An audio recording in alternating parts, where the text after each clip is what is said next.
Dave Liebman, and we're going to spend the next bunch of time discussing the process of playing the saxophone, and specifically the production of sound on the saxophone. This tape is meant for all saxophonists, regardless of idiom or style, jazz, classical, pop, studio musicians.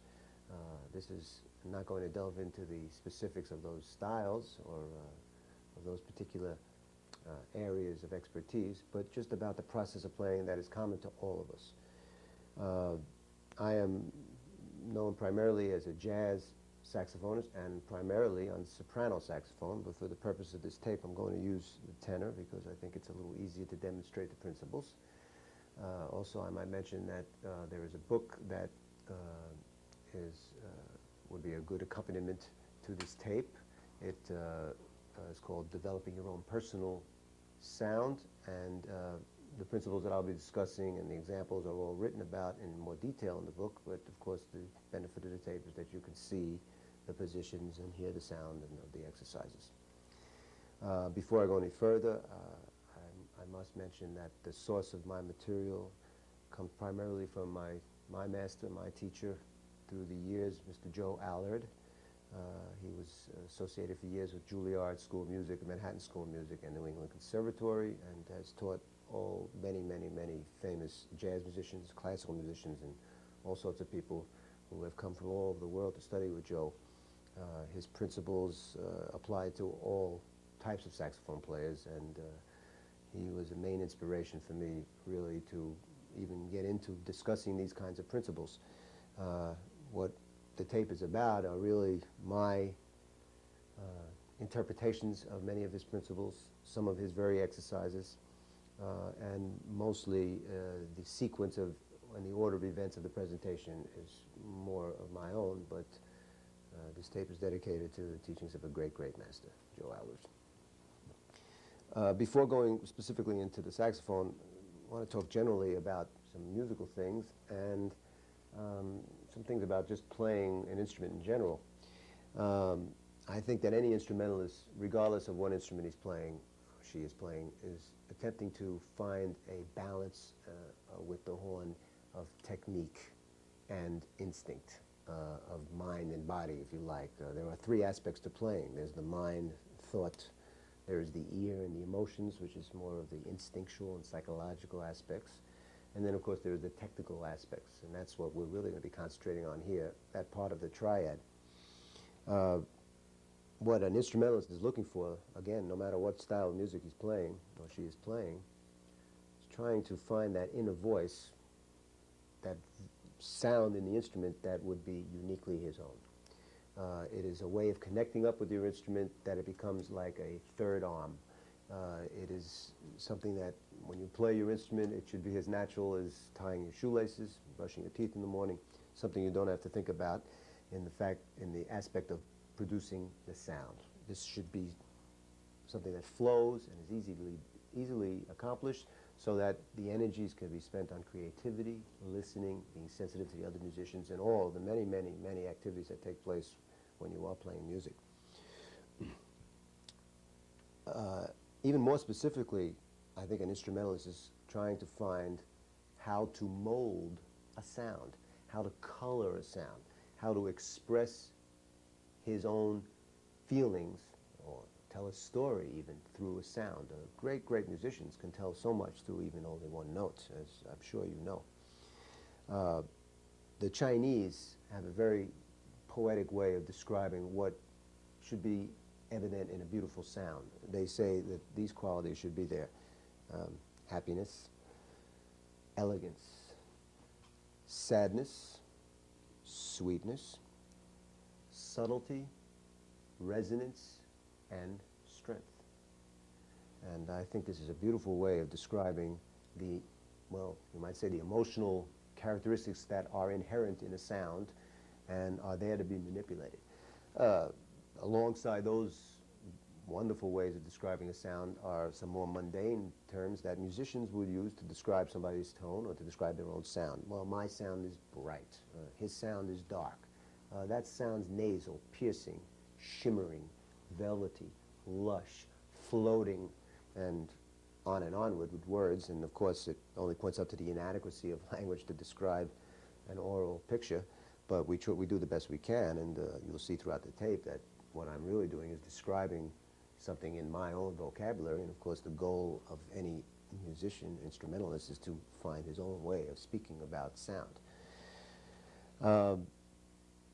What we're going to try to accomplish by the end of this tape is, depending on what level you are playing at. If you're a beginner, well, this is a very good place to start, I think. If you're already playing, what this tape may benefit you will be in possibly relieving some bad habits or some tensions that are in your playing that contribute to possibly a constrained sound, or a sound that is not as free and as flexible and as expressive as you would like. And possibly by one or two of the exercises of the many that I'm going to show you, you will find a way to be able to practice more relaxation in blowing, and therefore make more room for creativity and your own personality to come forth. The process works pretty much like this. One hears a sound in his inner ear, pre-hears a sound, if you like. And this message of intention, the pitch, the way the note should be played, from fortissimo to pianissimo, the quality, the color, the nuance of the sound, this is all heard beforehand. Maybe not note by note per se, maybe it's a group of notes, but there is a pre-hearing going on which sends a message to that part of the body involved, through the brain, through the nervous system, through the reflex actions and so forth, to the muscles involved. It's as if I say, well, I'm going to go over here and pick up a pencil. Well, that was a message. It began as a brain message. Well, in this case, it's going to be, well, I'm going to play an A, and that's going to mean I'm assuming certain positions. First of all, I'm going to finger an A, of course, but we're going to assume certain positions in our body that will enable that A to come out, and that is really how specific we're going to get. My contention is that if you would scientifically almost analyze every note, there is a slightly different position of the parts I will describe for each particular note. And by analyzing this way, you get to a place where you almost feel a note as you hear it, and then it becomes automatic. There is, I think, misconception, or depends on how one is taught, or some people, of course, are self-taught on the saxophone, that most of the work in playing the saxophone takes place at the embouchure area. When I refer to the embouchure area, I mean the lips and the teeth and the jaw and all the things occurring in the mouth area. And really, this is not completely correct. There is a certain amount of activity that must, by the nature of acoustics, occur at the reed, uncovering and covering of the reed, and we will discuss that in detail later. That's achieved in the bottom lip, and we'll discuss that as I say. But this is a minimal type of action. Most of the activity is taking place in the voice box, in the larynx or laryngeal area. And in a way, you could think of the playing of the saxophone as two mouthpieces being constantly adjusted. One is the mouthpiece and reed, opening and closing of the reed and the area of reed surface on the lip. And another area, or a mouthpiece, if you like, that is being adjusted is the larynx. As I speak, as I sing, I play. In fact, if you picture the saxophone in a way visually, the saxophone is an extension of the body. It is almost a mirror image of where it comes from. Here is the abdomen area where the air begins, and we will discuss breathing. It's kind of an open area, comes into a tube, right, through the air column, through the throat, the pharynx, if you like, into the mouth cavity, and the tongue is in there. Of course, then the embouchure parts, and the teeth, and the lips, and the jaw, and all the action up here. And then finally, the transitional part between the human being, between myself and the instrument, is the mouthpiece itself. The air enters and does its number on the mouthpiece and the reed, and then it goes through the bore, and it does its last thing, which is, of course, depending on where I finger, it comes out that hole and affects the frequency. Now, in a certain way, you could almost say that the sound is predetermined before I put my fingering down. I put down a B, but I have already predetermined the way that B will sound by my manipulation of airstream and of the reed before it even gets to the instrument. the instrument is a reinforcement of what I've already intended to do.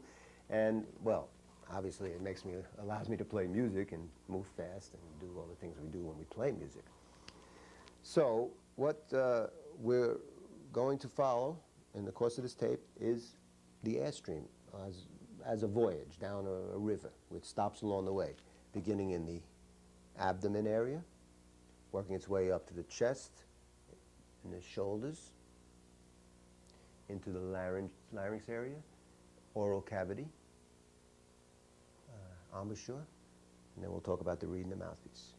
Before we finish this section, I'm going to play a little bit, and I want you to, more than listen, of course you'll be listening, but I want you to watch what you see, what kind of action you see me doing here in relation to whether I go high or low, loud or soft, depending on what I play. And as you watch here, also watch what goes on in the throat area. And I'll exaggerate my position a little bit so you can see.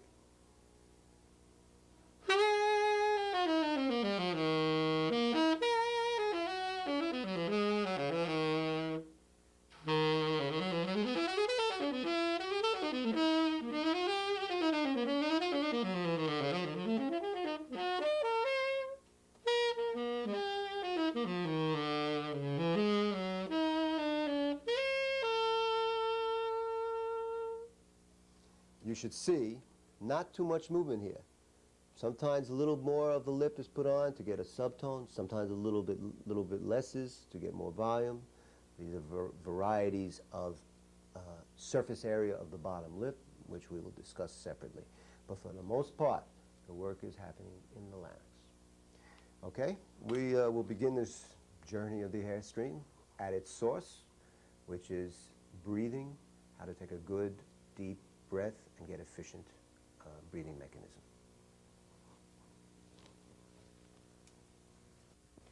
In the normal activities of life, what is ordinarily needed as far as air capacity is about 70 to 80%, or 1 pint of air. This is sufficient for most people, and most normal people, this is about what they use throughout their whole life, and they breathe mostly through the top part of their body. If you say to somebody, breathe, you'll see, and that'll be about it. But for people who use their voice and the airstream as part of what they do, athletes, anybody public speaking, or actors, and of course woodwind players, brass players, vocalists, we need to have more near 100% of capacity, as much as possible, and about or equal to around a quart of air. So it's important that we learn to breathe efficiently, in a relaxed way, and of course second nature, and becomes something that is habit, because you can't think about breathing while you're playing. This would be very bad. There are a few obvious benefits of breathing. One is, of course, for loud passages, and being able to compete with, well, in our day and age, electric instruments in some cases, but more so for long passages, and especially for a jazz musician who's improvising and is not really sure when he starts his phrase exactly when it's going to end. It's very, very advantageous to have the air there so he can use it. But outside of loudness and length of phrase, another important reason has to do with the body of a note, especially in the high register of the instrument. Now, it's not as apparent on the tenor as it would be on a higher instrument or on the flute, but it's very obvious on the flute is what I'm saying above high C. You can hear that when a shallow breath is taken, by shallow I mean this ordinary breath on the top part of the body.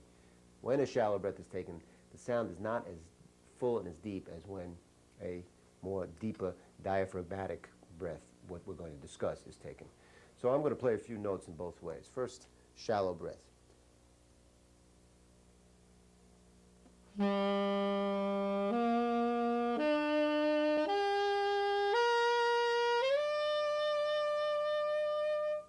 And now a deeper breath.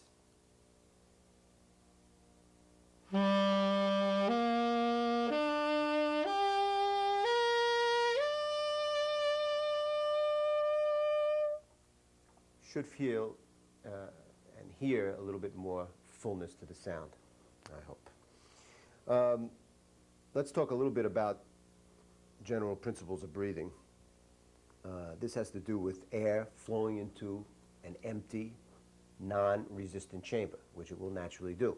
So our whole intention here, this chamber is the chest cavity. Our whole intention in breathing is to empty it and expand it so that the air can come in. It sounds very easy, but the truth is that breathing involves around 30, 35 separate muscle actions, and it's a little bit complicated to get the timing correct. Now, we're not going to go down to each muscle, but we're going to show the process in general ways, which has to do with the flow of the air from the bottom abdomen area up through the lungs and the upper chest and coming out through the mouth. The diaphragm is an important part. It's an important muscle, and it's often referred to. Teachers, you'll see in voice instructors particularly will say, use your diaphragm, use your diaphragm. And I think what they're really referring to is to use your abdomen to increase your air capacity. Because the diaphragm is not something you can actually feel. I mean, I can point to the area of the diaphragm. It's somewhere between the rib cage down here. It is a dome-shaped muscle that goes up and down according to what I'm doing. When I inhale, it is going down, allowing the rib cage to expand, like so. And when I exhale, it goes up, and the air comes out, push the air out.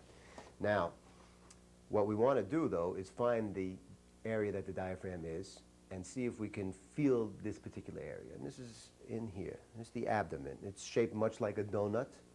And the idea in the abdomen is to have it expand and contract just like I'm doing with my hands, much like a bellows works. So what we're going to do is we're going to find each of the main areas of breathing by a specific way. First of all, before we start specifically, just to have you feel the chest cavity expanding and contracting, just put your arms locked over your head and slowly lower them down, and you can feel, just by the action, the chest contracting and expanding. Okay, this is a basic identification exercise, if you like, okay? Now, to find this abdomen area and really feel it, for some reason, I guess because it compacts the body. Anyway, it seems that when we bend over, put our hands down on this area, right around the rib, right on the love tires, as they're sometimes called.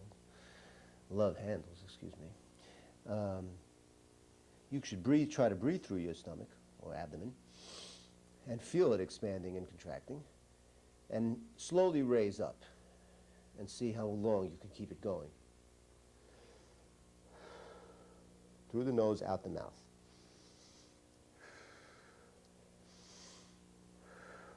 Now, of course, as you get straighter, the feeling starts to fade away. And one of our great challenges here in this three-part breathing that I'm going to describe is to feel the abdomen in this straight position, the normal position of playing. So this is just a very good way to find it so you can identify it. Now, the second part of the three-part breathing is the middle lungs, or chest area, and in order to define that specifically, we're going to lie down. Lying on the floor, I can also exaggerate the diaphragmatic breathing. Watch this. Put my hands on this area.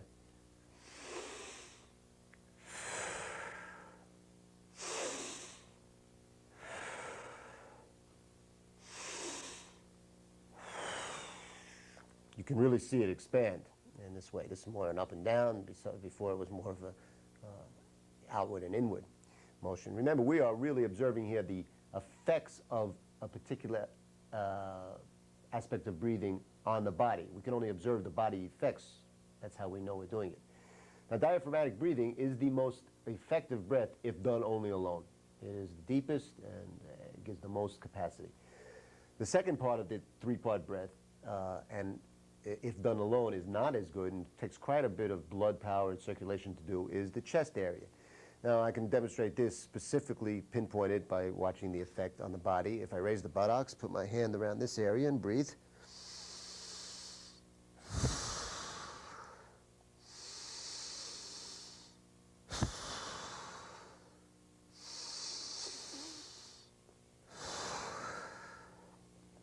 And you can see what we call chest breathing, okay?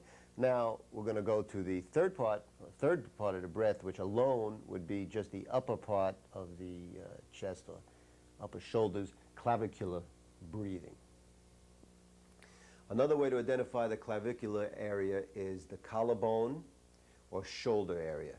And you can see this area being used very easily when you are out of breath and you have to pant, as this. And that shows you the third part of the breath, and obviously it's not quite efficient, but to be used in emergencies. Now, the point of showing you the three areas is that what we're going to do in order to practice this is to put it into one even form, even smooth flowing motion from bottom to top. This is called the yogic breath. This is basic breathing exercise of yoga. There are many, many variants of this. Some people use counting in order to be, for the inhaling and the exhaling. Usually inhaling would be half of exhaling. For example, if I do 4 beats of inhaling, I would do hold for maybe 4 beats or 8 beats, whatever's comfortable, and blow out 8 beats. In other words, doubling, exhale is double inhale, because inhale is a little bit shorter of a cycle. But in any way, I won't do it for counting for this purposes, because it's not as formal as in yoga. What I'm going to show you is 3-part breathing, and I'm going to call off the areas. And I will say 1 for abdomen, 2 for chest, and 3 for clavicles. And do it in that way. Hold the breath for a little bit and blow out. And blowing out will be a sort of a reverse of this. You'll see the shoulders slightly lower, the chest relaxed, and finally, most important, I will pull the abdomen in order to expel as much air as possible. So real work that is involved here, if there is any work at all, because eventually there shouldn't be the notion of work. It should be an even, relaxed flow. But any kind of activity that's involved has to do with that pushing in and out of the abdomen, sort of what I was doing when I was on the ground. So first, 1, 2, 3. Exhale. 3, 2, 1. In.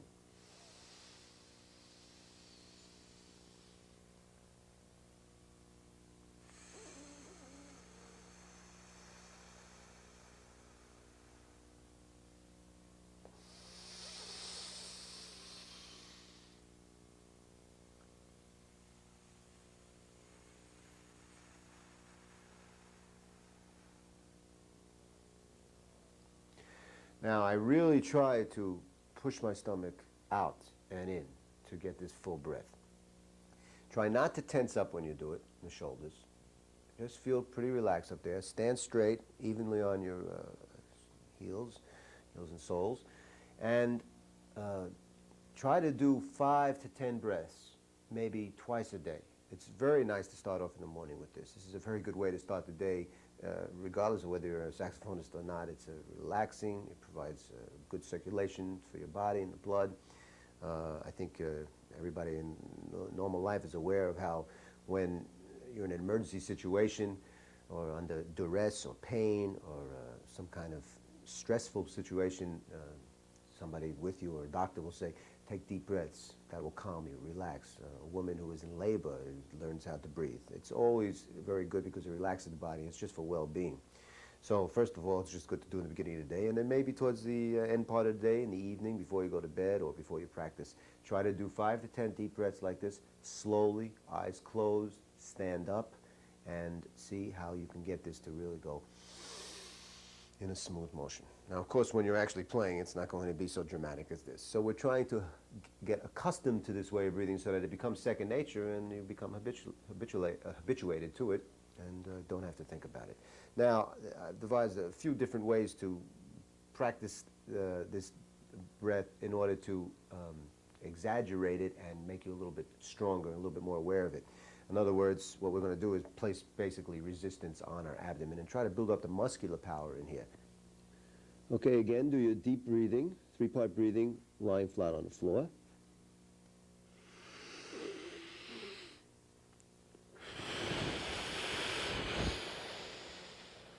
See if I can get a space in here. I really pull my abdomen in.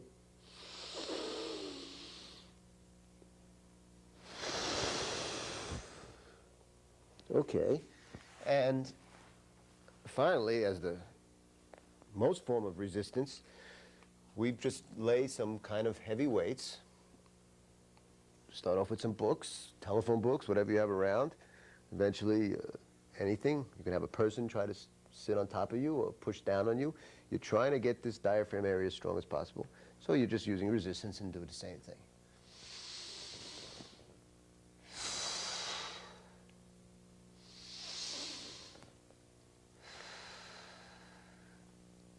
And increase the weight gradually. Okay, I want to emphasize the need for regularity of breathing exercises, and to do it with concentration and slowly. It should be the only thing you're doing at that moment, no distractions. It's very relaxing to do, and it's something that if you get in the habit of doing every day for the rest of your life, will not be of any harm, believe me. But for our specific aspects of playing the saxophone, is something to do now as you see this tape, and start doing and see if you are really breathing as deeply as you can. Make it feel good, and after a while it will become habitual. The main point is to get this diaphragm area, abdomen area, to move in and out and to feel really hard and secure. I'll tell you a nice story about Miles Davis, who I worked with in the mid-70s. Standing a few feet away from him and watching him play, I was always amazed at how hard his diaphragm area would become, his abdomen would become, even when he played a short note. It wasn't necessarily for a long phrase when you would expect it. He had very, very hard surface here, and he used to, of course, you know, he was into boxing in that time, and training and everything, and I think he realized that it was important to have a very strong center of energy and of power here. This is a very important part of the body. In fact, when I would go see him, oftentimes after that, after I was with him, first thing he would do when I'd come in is he'd give me like a quick right jab over here and just check out my well-being or my health. It was kind of a funny thing, but what it was he's saying that you feel good and that you're healthy. So diaphragmatic breathing is very important, okay? Now we're going to move on to the air stream. Is now, we have a good air stream and a good air supply, and it now is approaching the area of the larynx and the throat.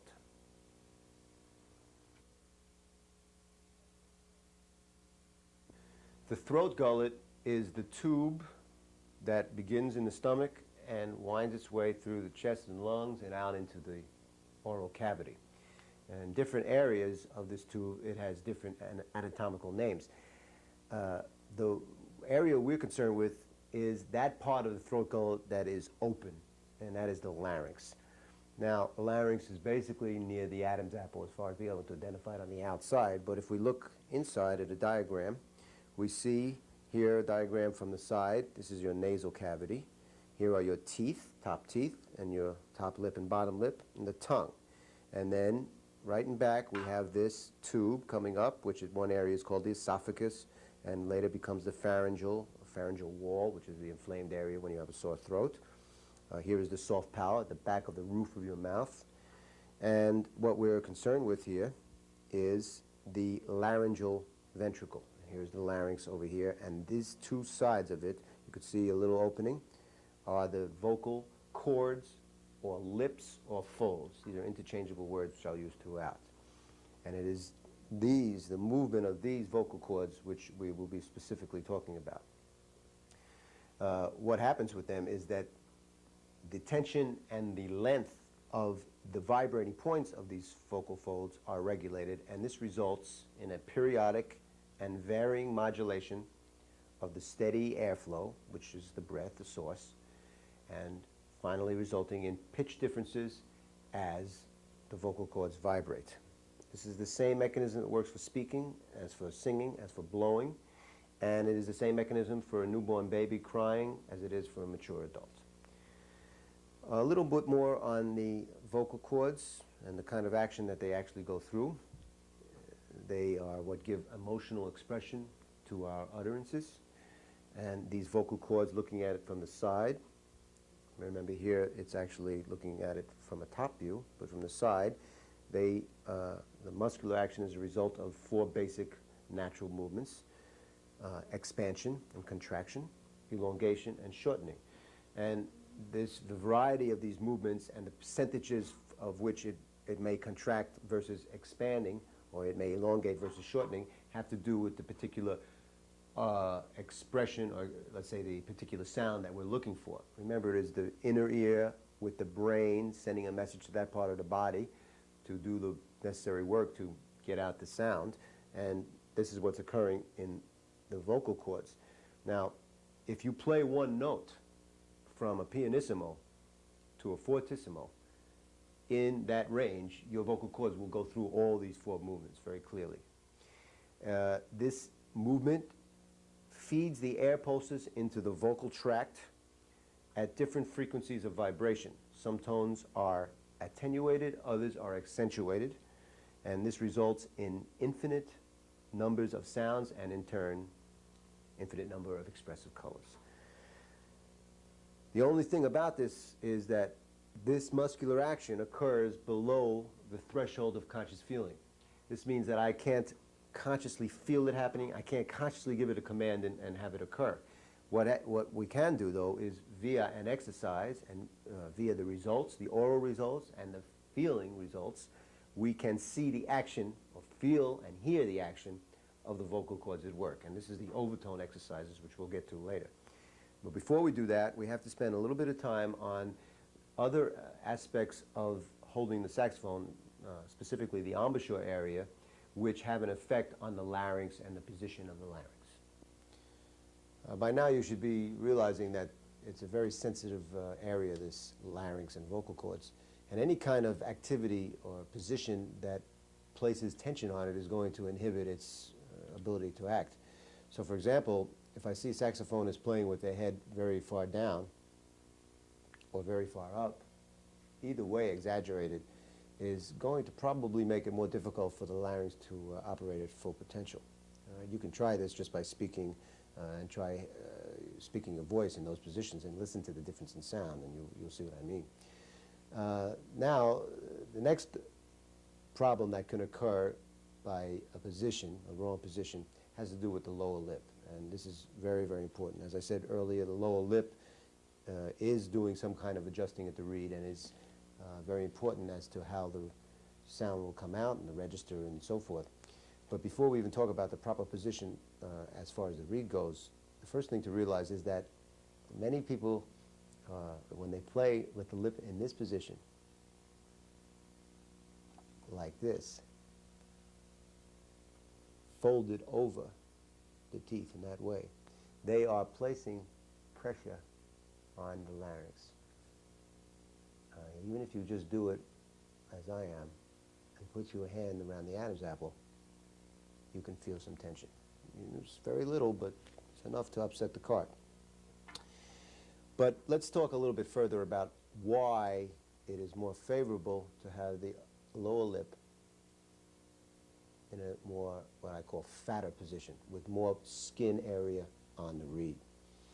The lower lip works very much like the felts on the hammers of the piano. The felts cover the hammer, which hits the string, and softens it cushions the percussiveness of it and the vibration. And the lip, like the felt, both do the same thing, which is they absorb the extreme high and percussive overtones, therefore allowing the fundamental to come forth. Now, you know, a tone is made up of a fundamental and its overtones, and the fundamental is the source of the sound. We'll get to this a little bit later.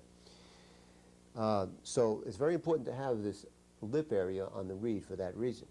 Now, there's another very important reason, which is the kind of movement that's necessary at the reed.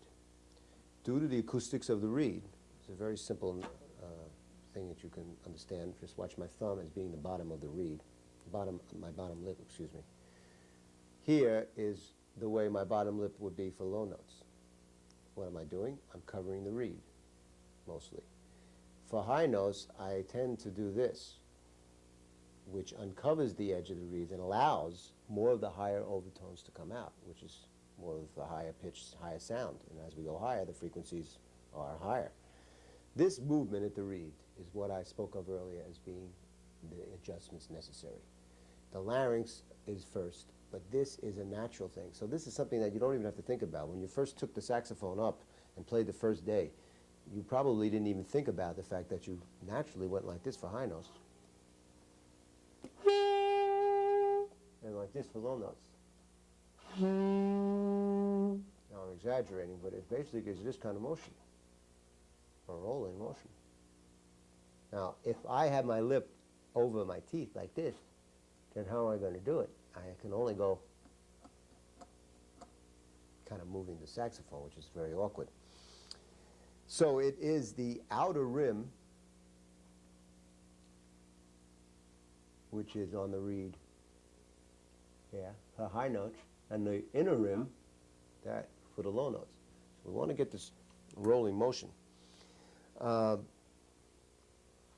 thing about the bottom lip is that, of course, everybody's teeth and lip and jaw is different. So it's very, very hard to tell somebody else to put the position in a certain place.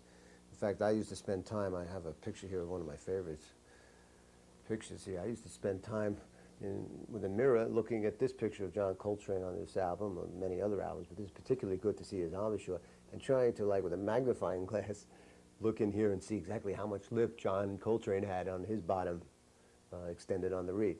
Of course, this is a little bit fruitless because there's no way that I could get it. I'm not John Coltrane, and we don't have similar lips, and you don't have similar lips to mine. So I have there's a system that Joe used to use, actually, to help you find it, and it's by using the letter V as in victory, or F as in first. And when you say these two letters, especially V, you realize that your top teeth strike your bottom lip somewhere in the middle of the fleshy area. V, V, V, V. So what I try to do is imagine an imprint being made. Now this is also very good to use a mirror. Look at the mirror, do V, V, V. There's an imprint. And where that imprint would be is where I will try to play my middle register. C, for example. V, V.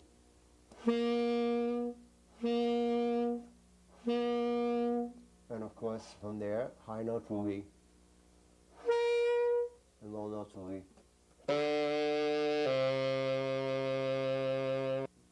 Okay?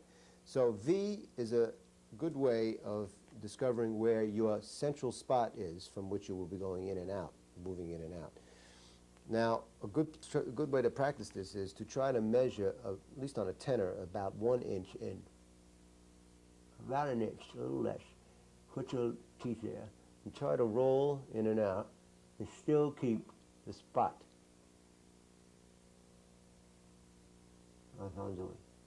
Just to feel the movement. It's a rolling motion. Sometimes saxophonists have a little problem with their bottom teeth being jagged and cutting into their bottom lip. And this is something that depends on your teeth, and it could be a problem, and you might go to your dentist, and they can very easily shave down a certain amount of the teeth. After a certain amount, it's not healthy to do. Or you, if you're brave, as Joe Allard did to me one day, take an emery board, and you might lightly go in and take off a little bit, but I would be very careful about that, depending on how sharp it is. Or if it's really a problem on an everyday level, take a little bit of cigarette paper and fold it into several squares, as so. Of course, wet it first, and then place it over your teeth like this, and you can play with it on your bottom teeth, and there's a padding. So there are ways of getting around this. Sometimes you just have to build up a callus and get used to it. There's no other way to it. I used to have some problems, especially on soprano, which is very tight embouchure, for the first few days of playing, until I built up a callus, and then it became okay. So this is the adjustment of the bottom lip.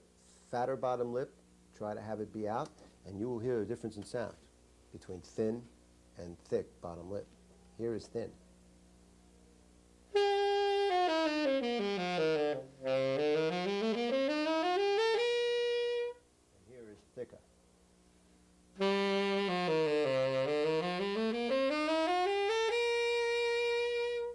That's an incontestable difference, and I dare say that of 99% of players who come to me with a thin lip, if I have them put their lip out there, sound immediately expands and gets richer and deeper. Okay, we will continue on with the embouchure elements now. We're going to talk a little bit about the teeth. Now, I have digressed a little from the larynx, and we will return to it, but it's important to cover this while we're in this area of the mouth. We kind of skipped the airstream from the larynx and the oral cavity up to the mouth and reed, but we'll make up for it. First of all, the upper teeth are in a natural bite. They are receiving the lowers. This is your natural bite. You don't have to worry about the upper teeth. I play the way I play, I put sometimes a little too much pressure on the upper teeth, and I find that I get an indentation here. Truth is that shouldn't be too much of an indentation. That probably means that you're weighing too heavily downward with your head pressure and pushing your teeth into the top of the mouthpiece, and that's going to be no good, as is the opposite, which would be biting up too much. The lowers are basically, lower teeth are basically, for the most part, placed opposite the beginning of the facing. The beginning of the facing is where the reed and mouthpiece part. That's the beginning of the facing, the lay area, L-A-Y. And about there is where my teeth would be, of course, through my bottom lip.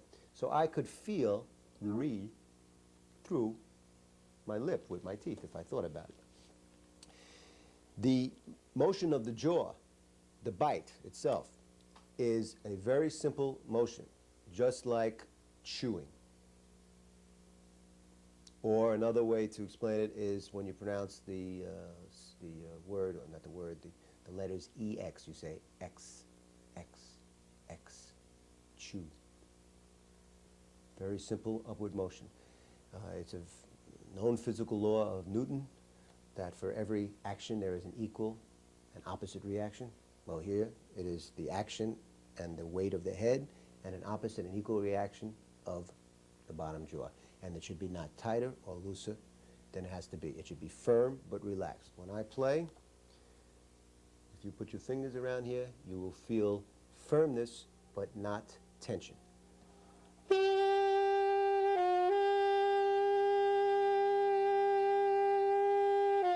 Not like this.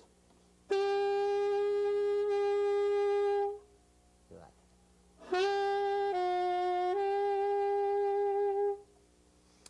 Finally, a few things to do to check the bites and see if it's not too much is to try to place the thumb of the right hand under the jaw, one finger in the mouth, and play with the left hand, high and low, and just check that it's not too tight.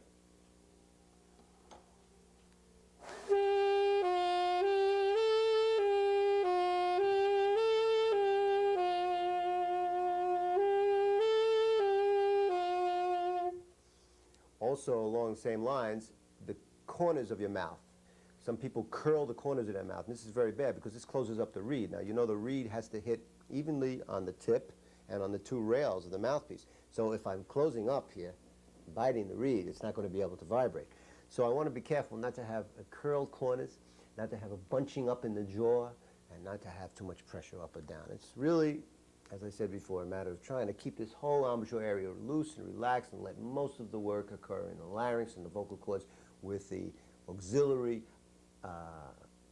obvious and acoustically right phenomenon of the bottom lip controlling the reed as necessary. A good way to practice this is similar. Take two fingers and place them, maybe these two fingers, in the corners of your mouth and practice for maybe 5-10 minutes just playing long tones with the left hand with the fingers in the corners of your mouth. And then after you take it out, you will feel the tension or lack of tension, hopefully, after doing it for a while. This is a good way to relax. Kind of like this.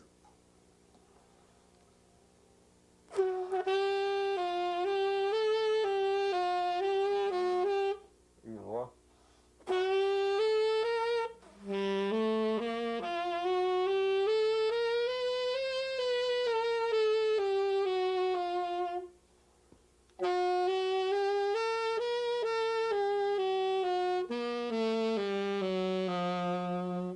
This is a good exercise for doing that.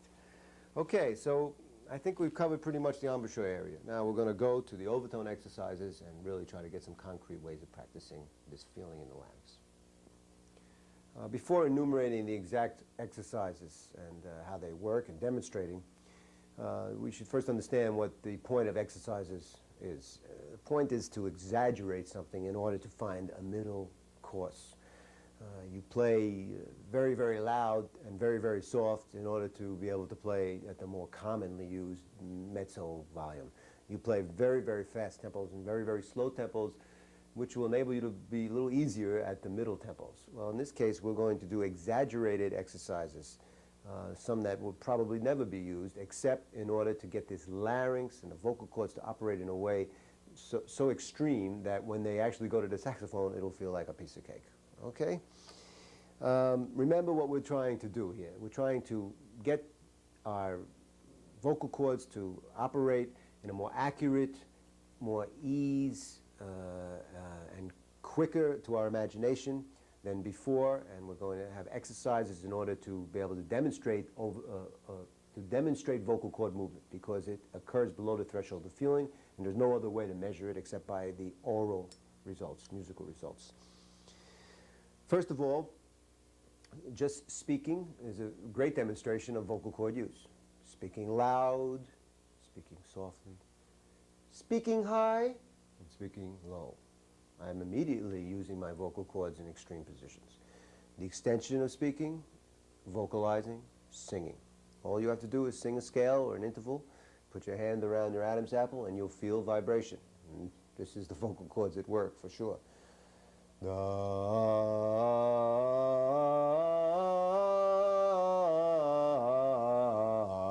And you can even see the movement. You see a kind of raising or opening up. Well, it is the manifestation of that contraction, expansion, elongation, shortening movement that I spoke about earlier. It's all those things happening in different rates and different proportions, but they are all occurring as I hear the sound in my ear. Now, after the vocalization, the next thing, of course, is to go to the saxophone, and even before we go to the actual horn, we're going to play on the mouthpiece alone. Now, this is very exaggerated, because what we're going to be doing is, in a sense, creating the feeling of a bore of fingerings, but without the fingerings. I'm going to be doing completely in my throat. This is very important. This is the link between the voice and the body and the horn. This is the best way to show it. You should be aware, of course, that playing the mouthpiece alone is not the most musical sound in the world. A little bit like a kazoo gone crazy, and I would beg you to practice this in a quiet place and away from other people, unless you want them to chase you away, because it's a little bit annoying after a while. But it's something that I feel is important to do right at the beginning of practicing, even before you go to the saxophone. After some breathing exercises, go right to the mouthpiece. And the first thing to do is remember to use the bottom lip in the position we spoke of earlier. That V position, a good fat lip on the reed. Remember that spot we said about an inch in, being able to cover up almost everything except leaving a little bit open, like 1/8 of an inch, which you would for very high notes, right? Low notes. Remember, I didn't mention this before, but of course the most skin that would be covering the reed would be on subtone, all right? So we can really go from here all the way to here, okay? Anyway, find that place, and then first play some sounds.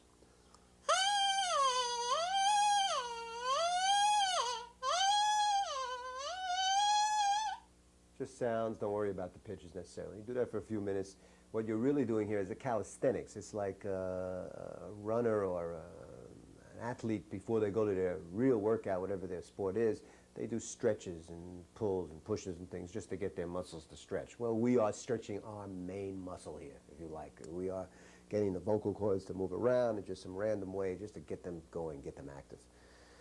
Now, I will try to be a little bit more specific about playing, and what I'll do is find the highest note I can at the beginning and see if I can play a major scale, at least see if I can get as far as an octave. So, see what note I find. It's a concert A.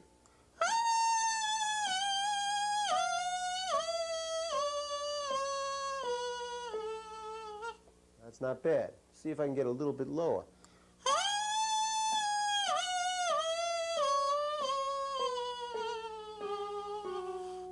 Almost down to the F sharp. How about if I can extend the range a little bit higher and then get even a wider range? See if I can get up to B flat.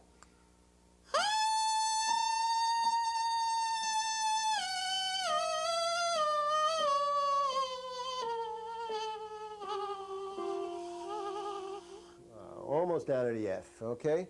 Now, if I work on this for a few days and do it a few minutes each day, I will see that my range starts to expand. I had one of my cohorts in Italy. He's a teacher, but he was the first time he took lessons with me. It was a couple of years ago, and I gave him this. One of the lessons involved this, and I went back a year later, And this man could do 2.5 octaves. He went all the way down. It was incredible. He had really stretched his muscles amazingly. So I know that a lot can be done with this. This is very, very good.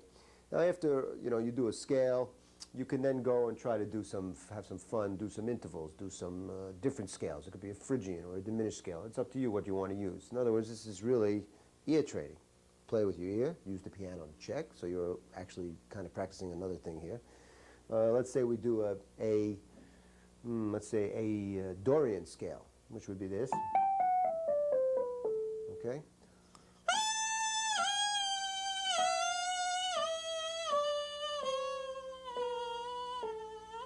Again.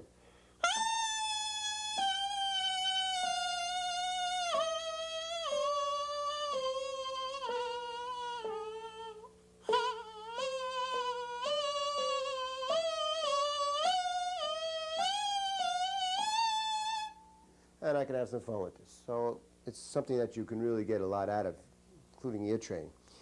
You should be able to get the range of an octave or about a tenth after a few days of doing this. If you can't, this is a very good indication of the possibility that the reed is too hard or too soft, or the opening of the mouthpiece is too small or too big. We'll discuss this later when we talk about mouthpieces, but if it's too small an opening or too soft a reed, that means that you're going to be closing it up before you get to a very high note. And if it's too large an opening or too hard a reed, then you're going to have trouble getting down in a low register. This is very obvious. And this kind of tells you a little bit about your mouthpiece and reed combination, whether it's proper for you. You should be able to get at least an octave, if not a tenth, after a while. Now we're going to go to the horn, and before we do that, we're going to talk a little bit about the harmonics and overtone series. You all know from your musical exercises that the overtone series is a series of notes that occurs in nature, where there's a fundamental and a certain pattern of notes follows all the way up 16 times. The first overtone is octave, and then the fifth, and et cetera, et cetera. And we're going to use this overtone series to check our larynx out. Now, the way we do it is we're using the harmonic series in combination with the acoustics of the horn, in other words, fingerings, to portray a sense of the laryngeal adjustments and positions needed. One thing I want to quote is Helmholtz. He was a great theoretician of this thing, of acoustics, and he said that the differences of tone color that come up actually come from combinations of different intensities of a tone's partials, and the partials are what make up the sound. This is why you can have the same note played on a clarinet and the same note played on a trumpet and close your eyes and not see it and know it's a different instrument, even though it's the exact same pitch. It's the color differences. In our case, what we're interested in is the movement of the vocal cords in combination with the reed vibration and in combination with the fingerings on the bore or the tube, the saxophone itself, which will serve altogether to emphasize or de-emphasize the frequencies and partials. And what we get is colors. What we get is a variety of sounds and colors besides the pitches themselves, the A, the G, and the F. We get different kinds of colorings, shadings, nuance, expressive devices.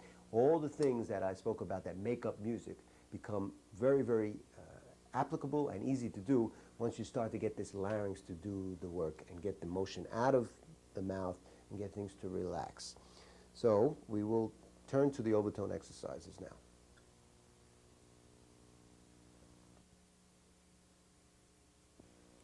We now turn to the overtone exercises. The fundamental rationale is that by playing the fundamental tone, in this case we begin with B flat, B as a fundamental, C, C sharp, and D. By using this fingering and hearing the note in our inner ear, we will get the overtone series. First overtone, second, third, fourth, fifth, sixth, and seventh in some cases, less on the other notes as it goes higher. You're using the bottom notes for this. These are the fundamentals. The premise is that if I hear the note strong enough in my ear, and I, in a sense, sing the note, it will be the same as vocalizing it. The air column will take its proper direction. I do not even have to change fingerings, and I can get the overtone I'm looking for.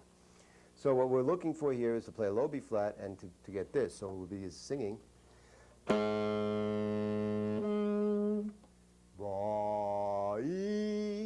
This is what I want to do on the saxophone. we're going to do it very slowly.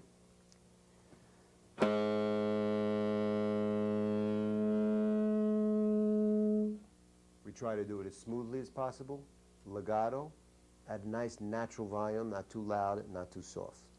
If there is difficulty in getting the overtone, this one, if I have trouble with that, doing it a few times on any one of the notes, B flat or B or C, you know, a way to help and kind of cheat your way through and get to it quickly is to play the real fingering for that note and quickly, without a stop in the breath, switch to the overtone fingering. And this will give you the feeling of the note. So for example, if I'm having trouble getting, I play actual B flat with this fingering, and I go right to you. Or let's say I had trouble getting the second overtone off of B flat, this one. I can't get it, let's say. I'm having a lot of difficulty. I go.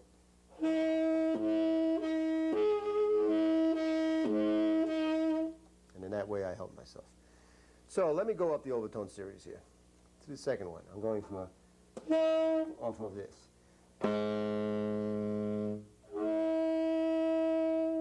And then the third.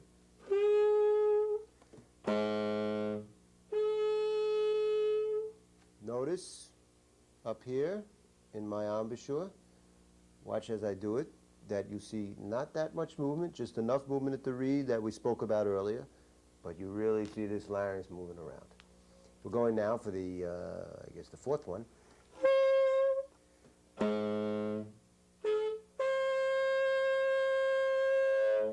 Now I'll go for the fifth.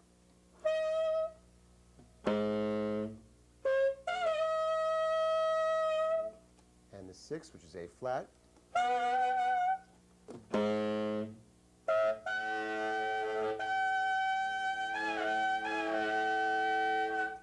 And the sixth, seventh, excuse me, high B flat.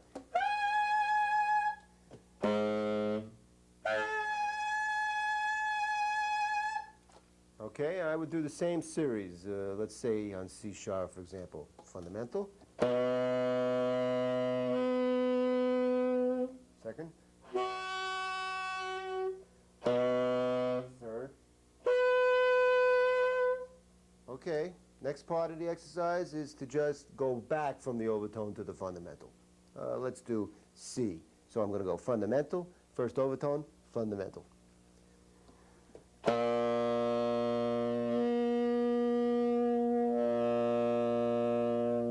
Second overtone.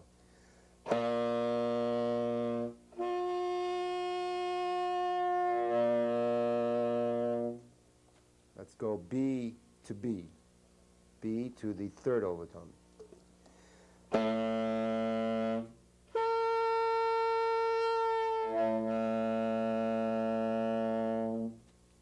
This is how you practice this first part of the exercises. Do them slowly.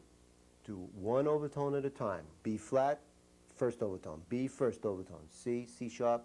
D is not for the first overtone because it's just the octave. There's no difference in fingering. Spend maybe a couple of weeks on the first overtone until it starts to feel really natural. Sing the notes before you do it. Go to the natural fingering or the real fingering for that note and see if the feeling is similar. You will find after a while that slowly you get to a point where you begin to feel differences between these notes, and you're going to have a real feeling for what it feels like to play an F off of the B flat fingering, what it feels like to play a C with a C fingering. Okay? Now, this is just the beginning. The next part is the matching exercise, and this is where it becomes of practical value. The first part of the matching exercise is similar to what we just did. Playing the fundamental, and then playing the first overtone as smoothly and as musically as possible without movement, singing the note, pre-hearing the note, and letting the larynx do the work. Then we go to the real fingering for the note. In this case, B flat, played with the side fingering the way I play it. This is the fingering you're going to most likely use. There are times when you will use an overtone fingering for a note, for harmonics and for color, something I'll discuss later in expression, and then coloristic devices. But basically, when you play something normally, you're going to be playing a normal B flat fingering, or a normal C, or an F, or G, or whatever note it is. So we're really concerned about that fingering sounding really good. Now, what is the difference between the fingering of this note and this note? This note, the overtone note, has all the horn covered, especially for low B flat, the greatest note on the horn, really, most resonant. And this B flat, this real fingering, only has about a third of the horn covered. How about for the second overtone of B flat? It's not written here, but F. How about F? F is a little more than a third, maybe half the horn covered. So what's happening is that when I play an overtone note using the low fingering, I get the full vibration capacity of the saxophone, the brass, the deep notes, the deep sound of the horn. Somehow when I go to the higher fingerings and cut the bore down, I of course get less vibration, and I get a shallower note, not just a higher note in pitch acoustically, but not as deep a note, not as resonant a note. The difference between, as vocal teachers speak about, chest tones and head tones. They always say in singing to try to get the head tones, the high notes, to sound as if they have chest tones, because the bony structure of the head vibrates, but they want to try to lower it, so they're always saying, you're trying to get the chest to vibrate as it does, and that is a way of evening out your registers. Well, in a certain sense, we're doing the same thing that a vocalist has to do. We want to even out the registers. We want to get that bottom part of the horn up in the high register. But we start out very simple, trying to get the first overtone. And the second thing is the pitch. The thing about the pitch is the saxophone, being not a perfect instrument, and acoustically not really exact. Also, the heights of the keys have a lot to do with how in tune a horn plays. The neck has a lot to do with it. The placement of the mouthpiece on the cork has a lot to do with it, which, by the way, this shows you quite a bit about whether you're in the right place. You can play the fundamental to the overtone and then count on the overtone being pretty much in tune to the fundamental for the most part. The first B flat is a little bit different, but for the most part, the overtones are in tune. There's been no change of fingering. There's no change of the acoustical properties of the horn. It's as good as you can get, let's put it that way. When you go to the real fingering, with that change of fingering that we've been discussing, you are changing the balance of the horn. This is where intonation problems come into play. What we want to do is find out where in our larynx, because I'm going to stress that tuning is not as usually, when it's looked upon as going flat or sharp in the lip, tightening or loosening the lip. It is in the larynx that you can do a great deal of tuning. So by finding that place in our inner ear, that place on the register where we lock in to the pitch being as in tune as possible to the overtone, which is in turn as in tune as possible to the fundamental, we start to assume that position by habit. This is an exercise that by doing it over and over again, and I tell you over years and years, this exercise starts to pay off where you begin to feel in your larynx how to get the tone in tune, and also to get that good deep, deep sound, if you like, the chest tones up into the head tones. Let's try the first part. So I go from the fundamental to the overtone, then I will match. And when I do the matching, notice the difference in tone color and maybe in pitch, depends.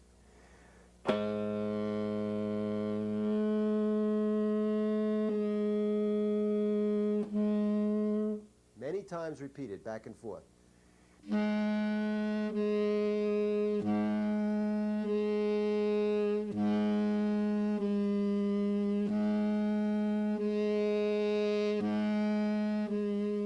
And then finish the exercise by going from the overtone back down to the fundamental.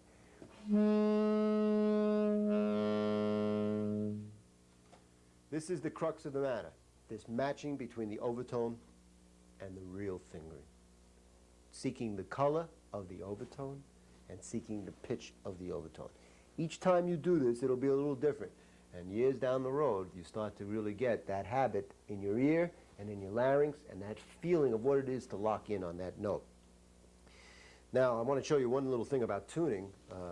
An exercise is to try to play a note, play a pitch. I'm going to take a high B flat, and I'm going to go down a half a step to A, and you're going to watch me not use my lip to do it. First, I will show you with the lip. Then I'm going to do it through my larynx. Go a half step down. So we're here, and we want this note. Now, I don't want to do it the unmusical way, which is with the lip. That doesn't sound too good. We're going to do it in here.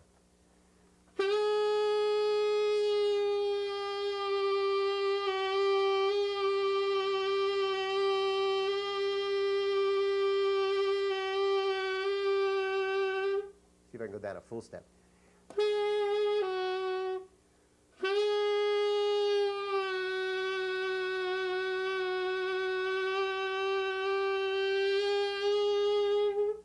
So you see there's quite a bit of control on lowering a pitch with the larynx. Unfortunately, going sharp is not quite as easy. You can only go slightly sharper. I can't go from B flat to B, really.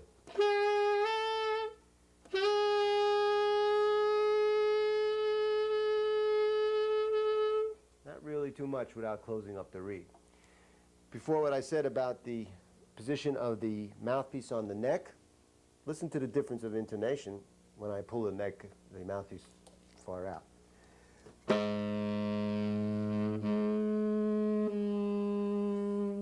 Now that would tell me it's very flat. Probably I'd look and say, oh, it's not in enough. Or vice versa, if it was in too far. So this gives me a place where I can usually find out how in tune my horn is. This is a very good test, by the way, for a new instrument or a new mouthpiece. Test the overtones. A good musician, you always hear him testing the overtones to see if the pitch is okay. How about the higher overtones, the ones where it really makes a difference? In other words, the high notes, which are very shallow on a horn, very hard, the high palm keys, the high C, the high B, the notes that really sound bright and pointy and piercing and unpleasant at times, especially on an alto or soprano. The higher up you go, the more harsh it is. How can we get those higher notes to mellow out, round out, have more chest sound, if you like? Well, we're going to do it with the overtones. Let me try now to go from low, let's do low C, to the third overtone off of C, which will be high C, and then match. So I'll be looking for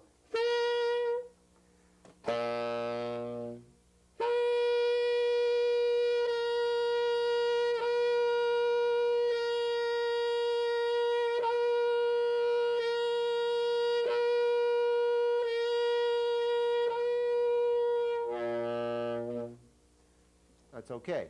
I would do that many, many times over many, many days and months, and eventually that C is going to start to have the qualities of the overtone sounding C. Okay? A few things to be aware of in this exercise. Most important, you can do this in the mirror and check yourself.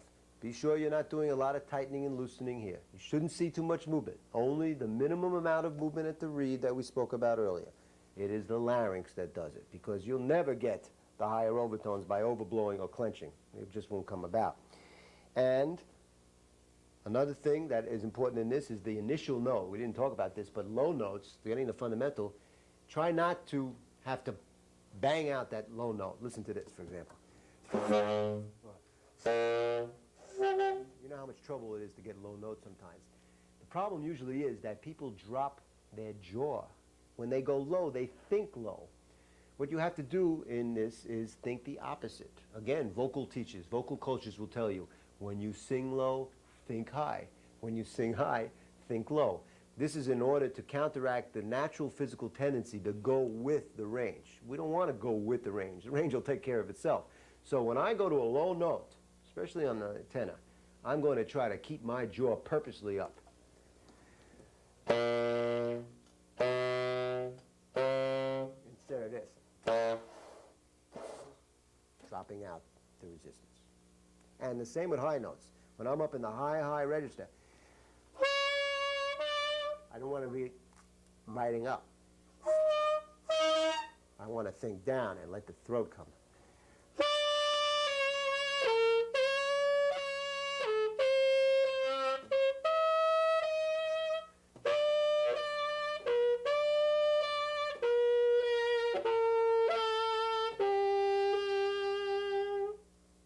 This is the major exercise in the overtone series.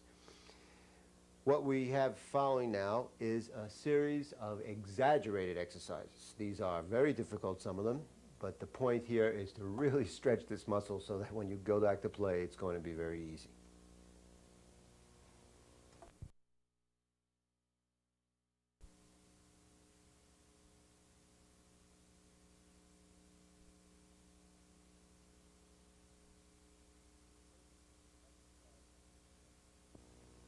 The first exercise in this set is concerned with flexibility, being able to vary the sequence of overtone placement. Instead of going from 1 to 2 to 3 to 4, etc. in order. We try to change the progression so that you need to jump around quite a bit. My first example in this is the third overtone off of B flat to the first overtone. So it will sound like this.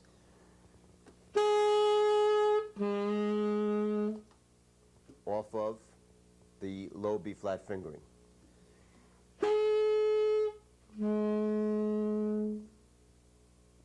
The next one will be the second overtone to the fourth to the first off of B flat, like this.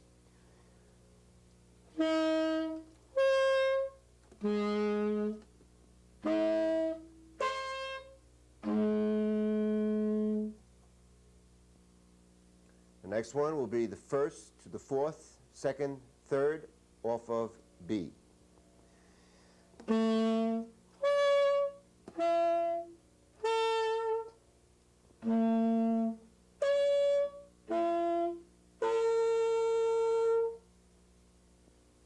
Next one, third, first, fourth, down to the fundamental, all off of low C.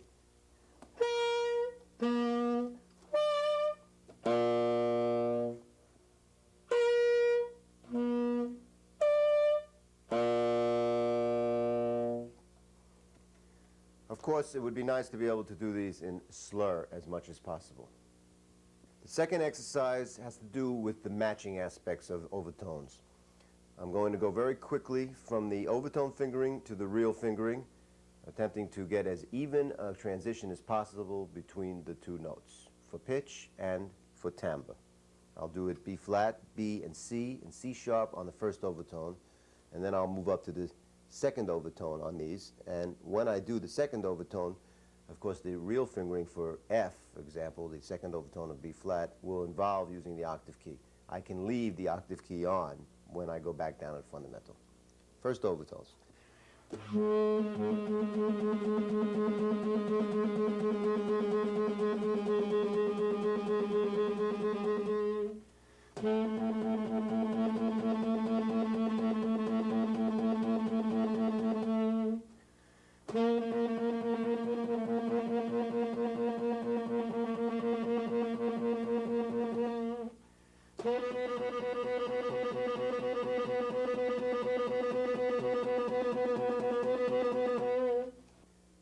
The second overtone.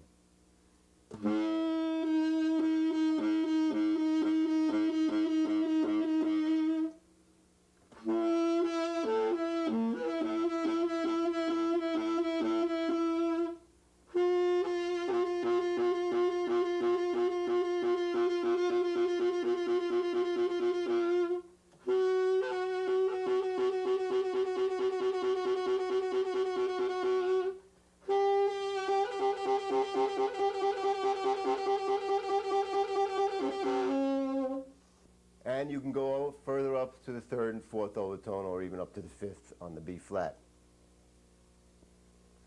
The next exercise concerns playing in the second octave of the tenor without the octave key, and playing in the low register with the octave key, the exact opposite of usual. This is a quite exaggerated situation, of course, not very normal, but you'll see that it makes you have to use the larynx to an extreme degree, and it's very good practice. So first, that higher octave without the octave key.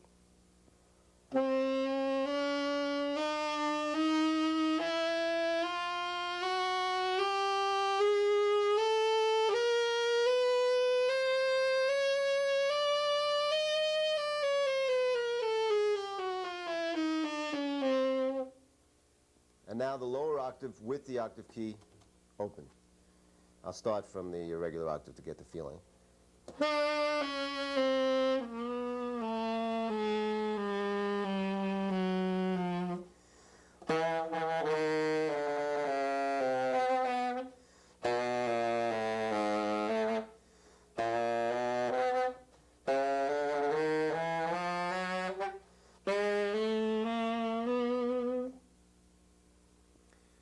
The next part of this set of exaggerated exercises has to do with playing some higher notes, real fingerings. For example, I'll start off with an E flat, high E flat, the palm keys, and moving your fingers rapidly through the saxophone as if to play fast scales and notes, but keeping the note and the pitch of the E flat so strong in your larynx that even with all this movement in the tube, in the bore, in the saxophone, I will still be able to sustain that E flat for the most part. Some notes, of course, will jump to other notes. So I play.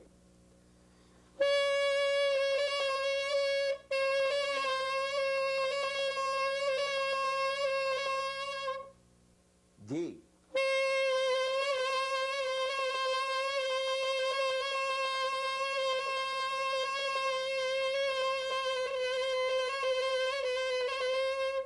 Even without the octave key. High A, altissimo.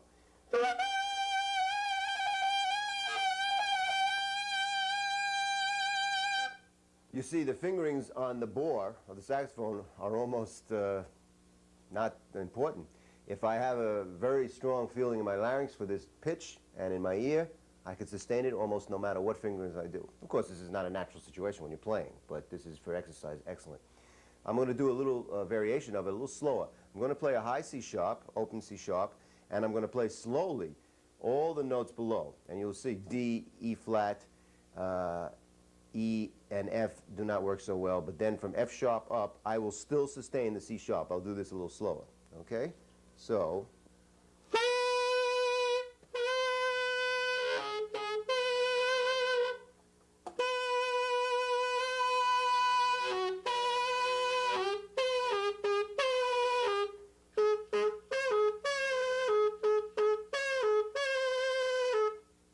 even on B flat, I almost can get the C sharp. Very difficult to do. Good practice. The fifth exercise has to do with playing the traditional bugle call off of each of the fundamentals. This involves very extensive use of the second, third, and fourth overtones particularly. So we want to get what's written there.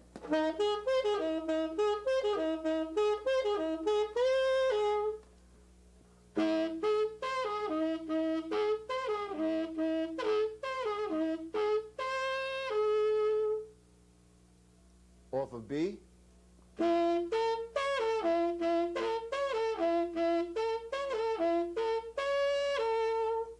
C.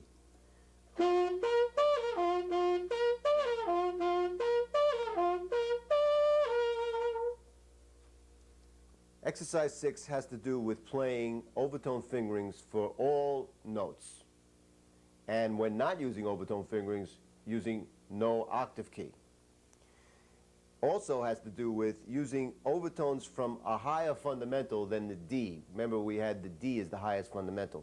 Now I'm going to use E flat, E, F, G, and so forth, F sharp. I'm going to use other notes as fundamentals just for the sake of exercise. You'll see as the exercise unfolds. The top line here is just an example of thirds in the key of E flat. Now this could be any music at all. It can be a scale, it can be a melody. I will show you with some written music afterwards. In this case, it's just a series of thirds, sounding like this.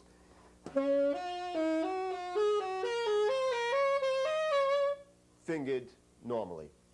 Line A is one possible alternative version of fingering. And you'll see that the first E flat, I will say no octave key. Then the next G will be the second overtone of C. The F coming will be the second overtone of B flat, and following right along there. So now I'll play the same series of thirds using line A fingerings.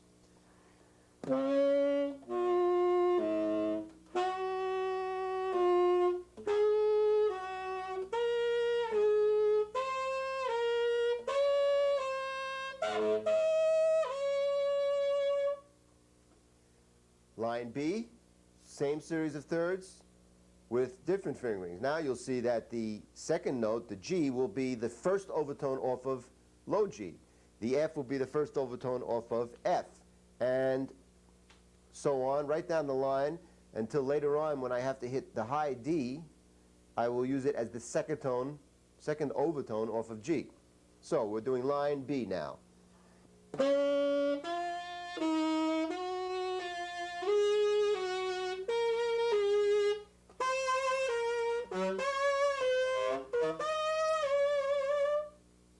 You realize that as I use the fundamentals above the good ones. In other words, as soon as it gets to above C sharp, the D and E flat and so forth, the overtones off of those notes are not as good and not as well in tune. But it's a good exercise nonetheless. And finally, line C as another alternative fingerings. And you can read right along with me. Still doing these thirds.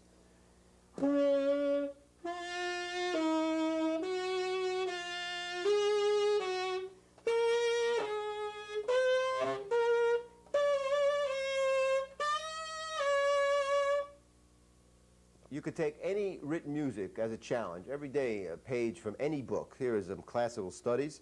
And just read it with overtone fingerings. For example, I'm going to play the top line here, just the top line of these next five bars, and use overtone fingerings. I might use the B fingering from an E. In other words, instead of, I might use it from an E. Any way possible to play it with various fingerings, just like we did with the thirds. So,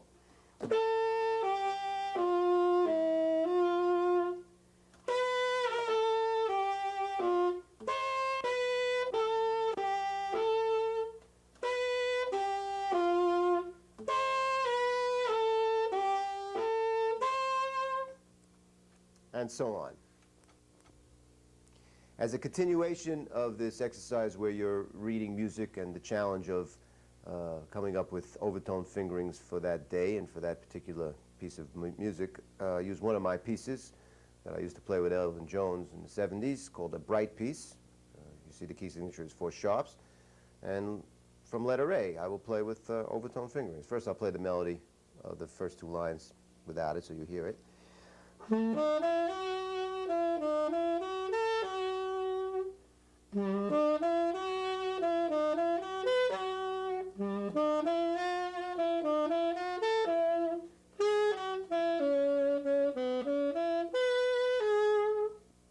With overtone fingerings.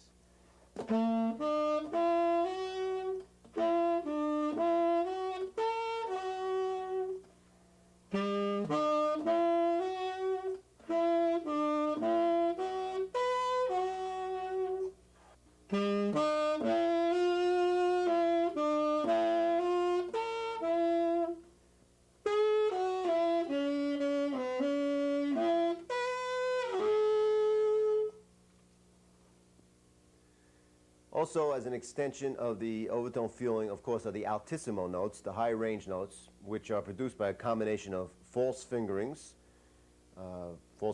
which, in a sense, create what we call leaks, breaking up the tube, and the overtone feeling in the larynx. It happens to be that on several notes, for example, C sharp, by playing C sharp fingering and using a exaggerated overtone feeling, you can get a major 6th above, which would be high A sharp, and with really applying pressure, a 4th above that, or a 9th above the original note, a high D sharp. So I play C sharp, and I'll be looking for A sharp and D sharp. So it'll be this. All with C sharp fingering.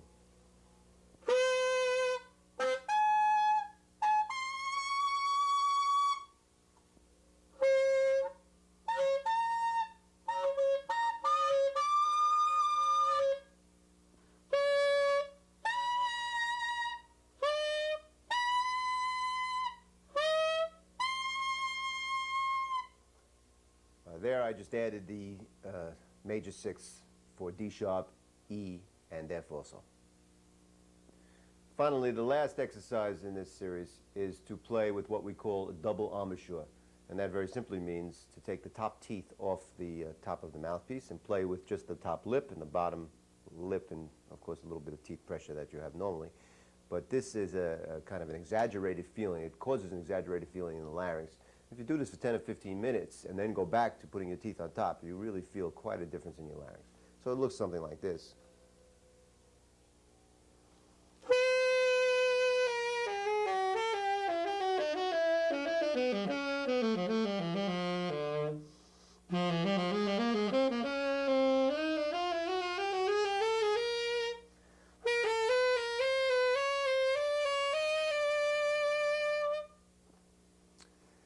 Okay, that finishes up this series of exercises, exaggerated exercises, in order to reinforce the overtone feeling in the larynx and vocal cords.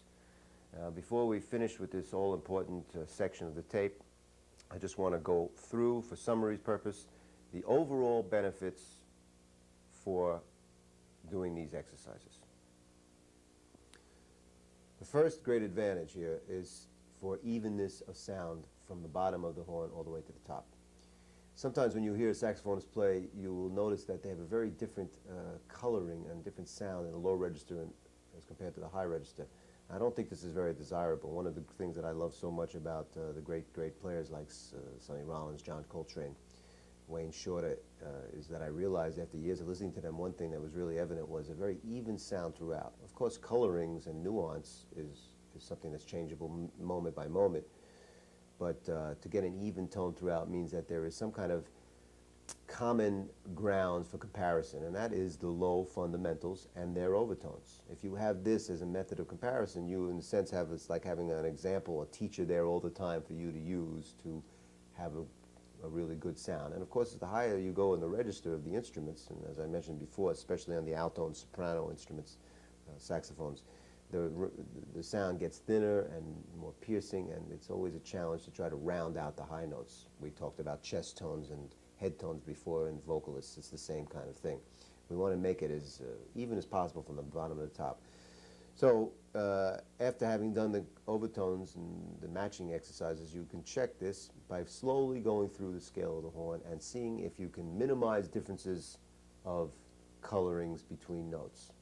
I'll go like chromatically up.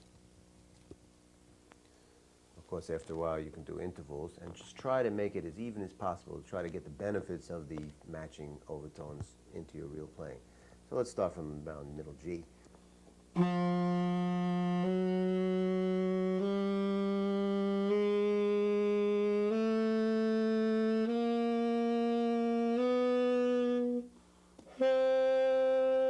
There's the first break, of course, from C sharp to D. There's usually a great change of color. I want to try to minimize that. I might use the overtone for checking.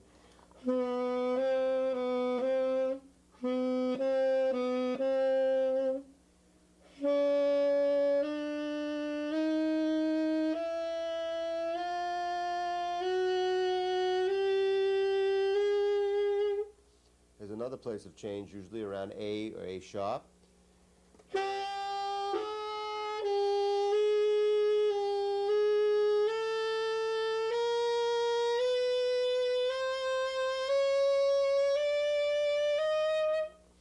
Now that sounds pretty even to me. Here is something that would not be as even.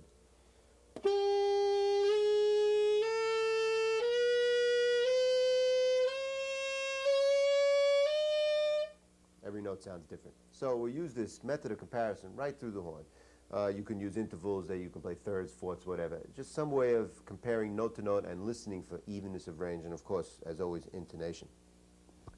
Going further into this is that other aspect of the matching we called timbre, sonority, or color.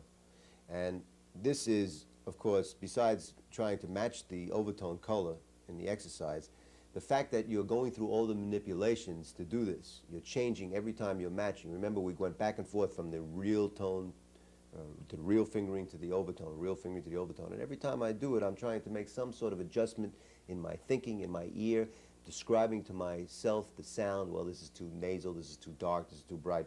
Somehow I'm creating a picture so that I can correct it in my larynx, and maybe, possibly, I have to do some manipulation at the lip.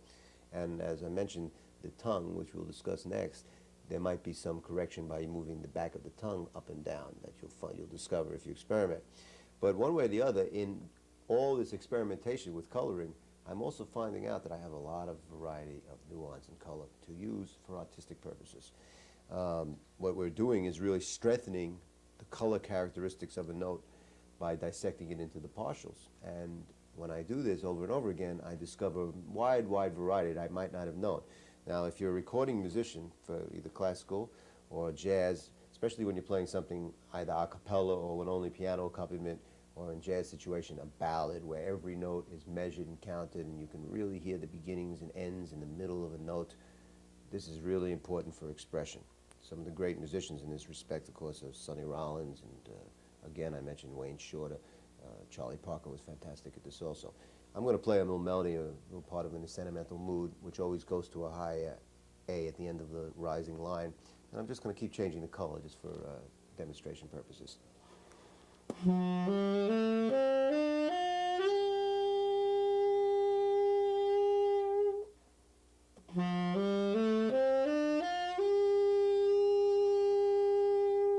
I'm not using vibrato here on purpose.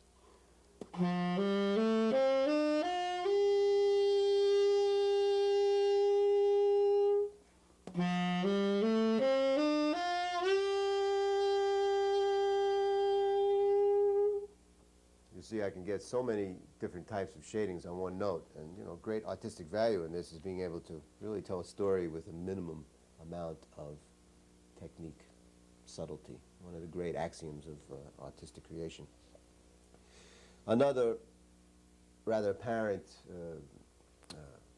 benefit of the overtone exercise, and again, this was done right before with those extension type exercises, is the altissimo. And as I mentioned, the altissimo comes about as a combination of false fingerings, what we call false fingerings, which really are fingerings that break the bore. They're called leak fingerings. Maybe something with this and this, something with this and this. And of course, a lot of these fingerings are in books, and people know them. You can ask a teacher to give them to you and so forth. What I did at the time that I was trying to learn these was I took all the books I could get, laid them all out, tested all the different fingerings, and had to find the one that's right for me, because each one is, each fingering might be different on the particular horn you have, your particular mouthpiece, the way you play, and so forth. So you really have to find your fingering. But of course, the idea of using the overtone feeling to get the high notes really helps out, and it makes it possible to come out. Then, of course, further with the altissimo is the idea of multiphonics, of playing two notes at one time, and of playing a lot of these overtone fingerings in the actual process of playing. John Coltrane was one of the great masters of this and really used overtone fingerings as part of his playing in this kind of fashion.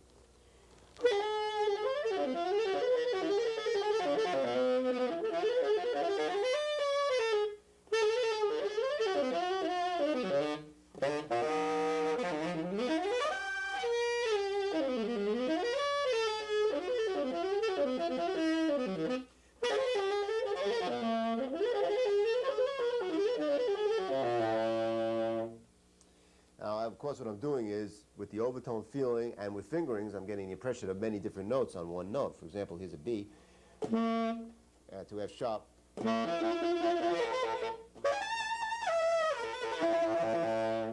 So if you can really find a way to do that accurately and as controlled as Coltrane did, it really can be used for great musical purposes. Another thing I did there was when I went to the altissimo, I used my voice to support. You could almost hear my voice. In support of the note, it's a certain kind of feeling on the high notes. Instead of this, I get something like,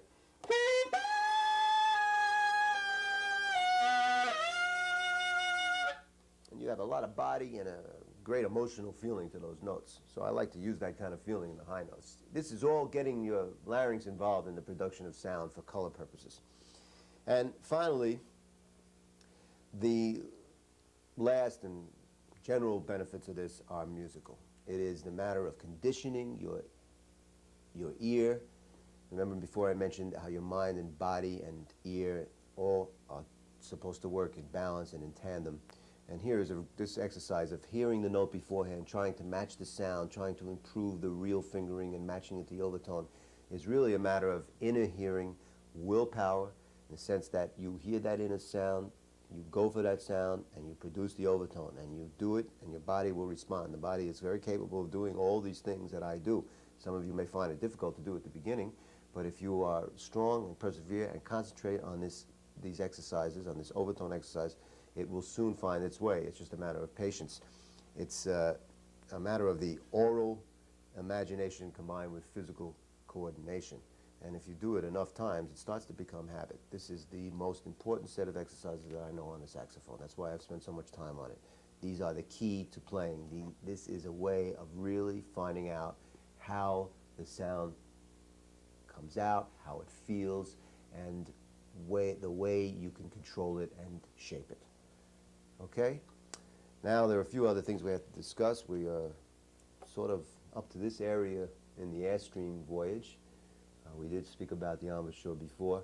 Now I have to address myself to the oral cavity and the tongue position and, of course, articulation itself.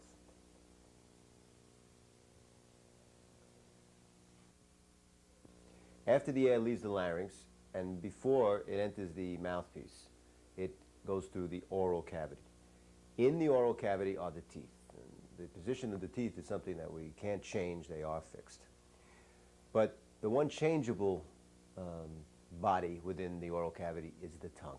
And the tongue, for our purposes, is divided into two parts. The front part of the tongue, the edge part of the tongue, which is used for articulation, which we will speak about after, and the back portion of the tongue, which I'm going to refer to as the hump of the tongue. Now, the hump of the tongue, how it is placed within this oral cavity, will have a lot to do with the way the airstream is affected. After having been already affected by the positioning of the vocal cords and going to be further affected by what goes on at the lip on the reed, the last little bit that happens is going to happen by the position of the hump of the tongue. First, we'll refer to a little bit of elementary physics. We have an open body, kind of like a cave, and we have an air entrance and an air exit. The goal here is to have the air leave the exit with the maximum velocity as possible, which is the same as the mouth going into the mouthpiece, and with the minimum amount of dispersion of air, as in the oral cavity. We want the maximum efficiency of air. If you have some kind of disturbing body, called object here, in the middle of this cave area, where would the best position be to achieve this maximum velocity and minimum dispersion? And it would be to place the object directly in the middle of the open body, because then the air is deflected around the disturbing body and recollects with an extra impetus and comes out with the maximum velocity. If this object is raised up to the top part or to the bottom part, the dispersion is more and the velocity is not going to be as much as it is after it recollects around the object.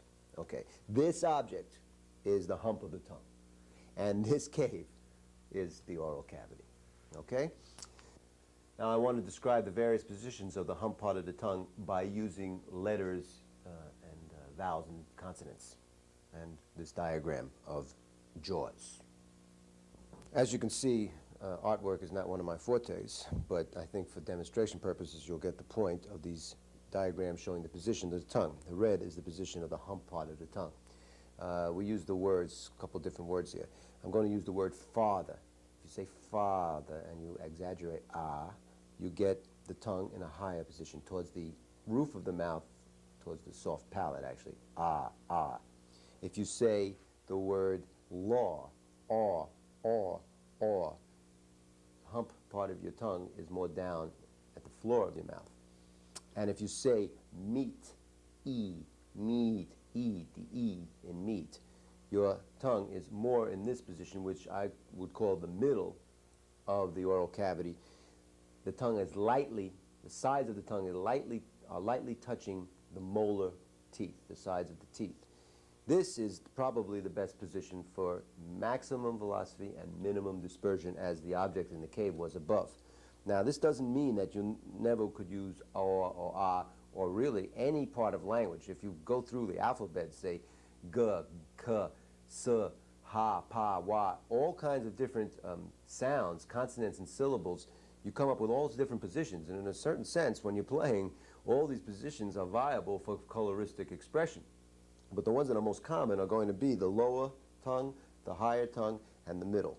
Now, what I'm going to do is give you a few demonstrations of why the E has the best velocity. First of all, I'm going to sing an arpeggio in the various positions, and I want you to hear the difference.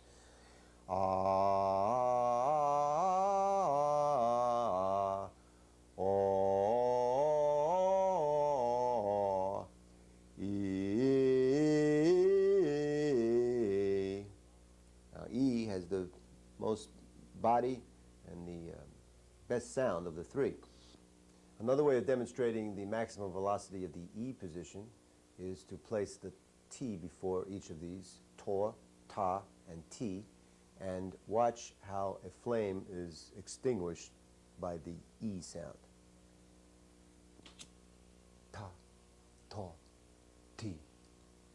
Now we'll look at the differences in the mouth itself and watch where the position of the tongue is as I pronounce these words. And when you see the E, I'm going to go tongue a few times, and you'll see the space that's created between the tip of the tongue, the edge of the tongue, and the teeth, and that's where the mouthpiece would go.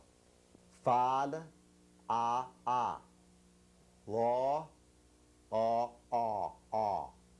E, E. D, D, D, D, D, D, D, D, D, D, E. E. Da da da da da da da da da da da da da da. E, D, D, D, D, D, D, D, D. Now I'm going to play some notes, and especially in the high register, I want you to notice the difference between the E position and all the other positions, the difference of sound that I get. Here is lower or higher tongue, not E.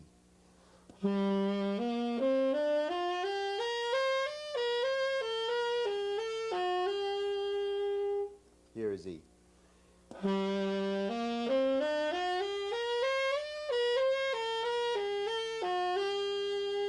No E.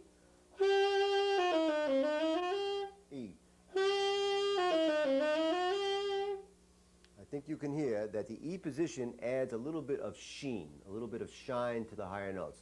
Now, I don't want you to get the impression from my talking about high tones before that brightness itself is bad. What I mean by bad brightness means something that is annoyingly brilliant or sharp or piercing. What we're looking for in the high notes is some sort of brightness, as we're looking for a dark low register. I think that the E position is one of the best ways to provide a kind of shine or luster, if you like, to the higher notes. It really is very nice. Now again, as I said before, all positions are fine, and in the end, for expression, you can use everything you want. But you should try to practice this E position because it is one of the better ones for the velocity of air.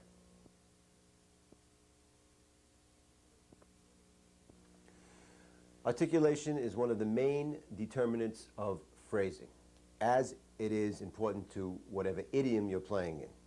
Even within idioms, jazz being an idiom, there are different styles of articulation, from very, very abrupt and percussive to very, very smooth and almost legato. I'm going to play a few different examples in that kind of language so you can hear the variety of articulation that's possible just as a demonstration.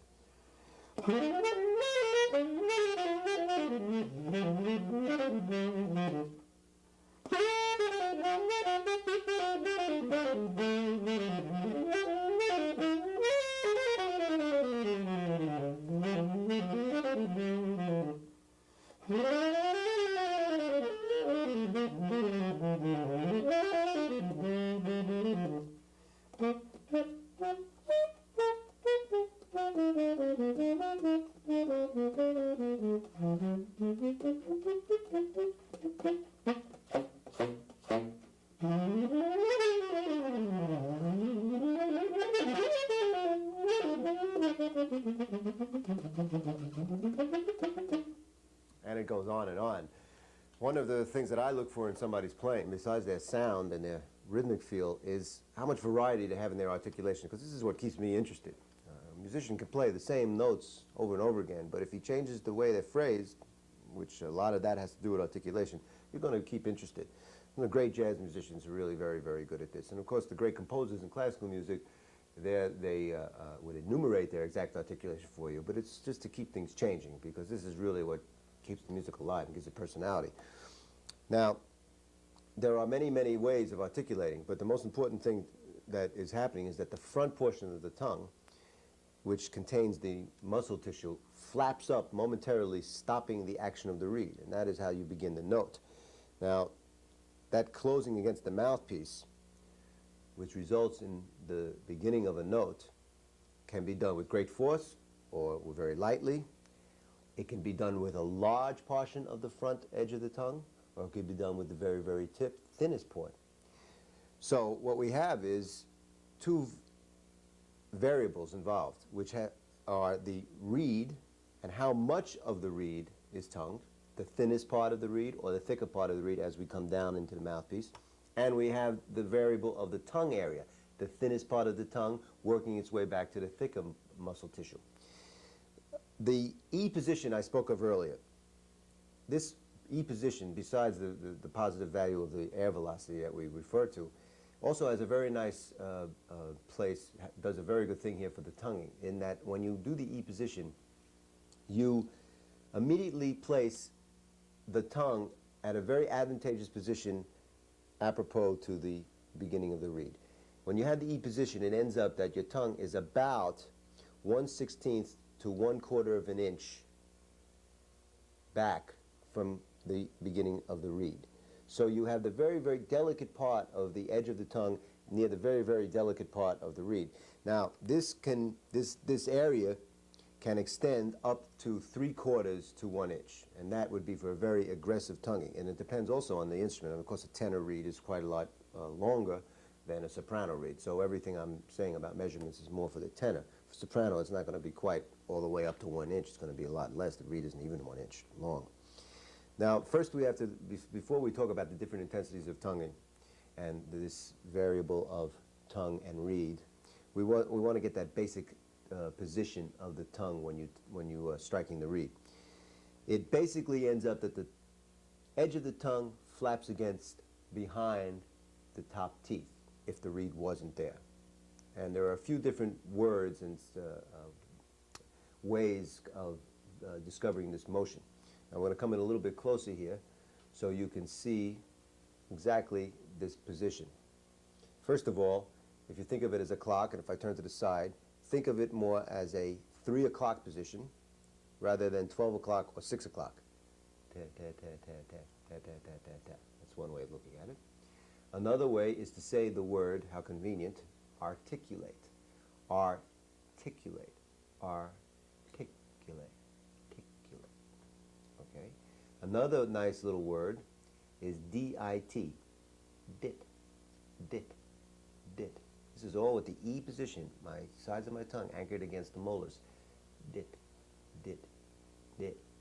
And finally, another one that Joe Allard always used to use, and he was French, of French descent, and he could say this, of course, magnificently, which I can't do, which is how they say you in French. One of the ways, one way is vous, the other way is tu, and there's a certain way of saying it that the French have, which I'll try to imitate here. It's tu, tu, tu, and then just put your tongue in the perfect place.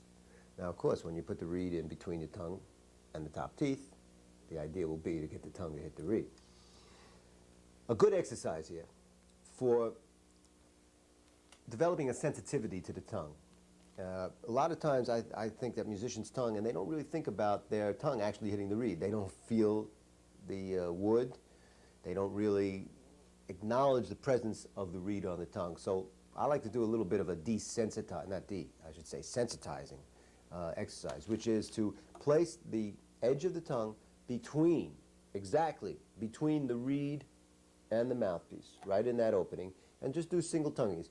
Do this for 5 or 10 minutes.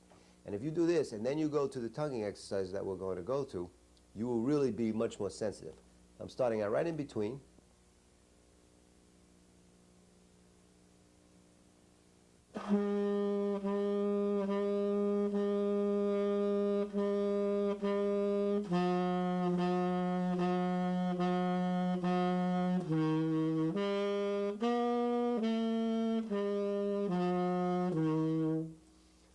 Do that for about 5 or 10 minutes, and you will feel the edge of the reed on your tongue. Now, we come to the degrees of tonguing. What I like to do is consider the tongue and the reed as mirror images. They sort of look alike. Here's the tongue, and here's the reed. And I like to divide them into 3 areas, one being the most sensitive, or the edges, 2 being more of the middle, more commonly used, and 3 being the body of the tongue and more of the body of the reed. Now you could imagine that the most sensitive area, this lightest, most legato tonguing, the least amount of articulation, but still an articulation, would be the number 1 area of the tongue, the very, very, very edge, the 16th of an inch in, and the very, very edge of the reed. You can see I have an area here from 1 up. Again, it's a tenor reed, and it's different depending on the instrument. Alto and soprano, of course, would be different degrees. But basically, it's a feeling. This is not a scientific thing. It's just to get a feeling of these areas. The number 2 area and the number 2 area here are the more commonly used. In other words, most of the time you're tonguing, you're using that area. The number 3 area would be the most extreme, In jazz, or actually in rhythm and blues, they often use something called slap tonguing. And slap tonguing is just that. It is the tongue slapping against the whole part of the reed, the body of the reed with the body of the tongue. I'm going to demonstrate a couple of different ones. First of all, let me do tongue area number 1 on reed area number 1. The most delicate and probably the most difficult articulation. Very, very light.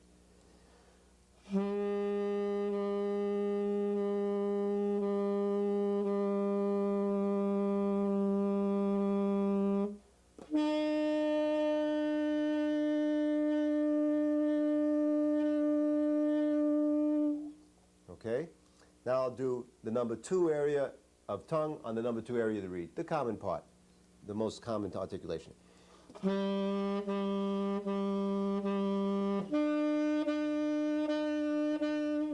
Now I'll do a little bit of that slap tongue, 3 on 3.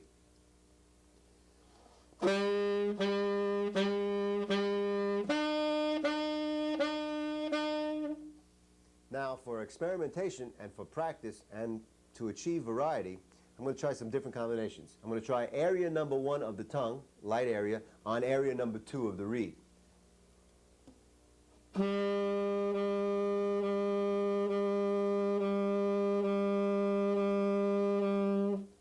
Now I'll try area number 2 of the tongue, back from the edge, on the light area number 1 of the reed.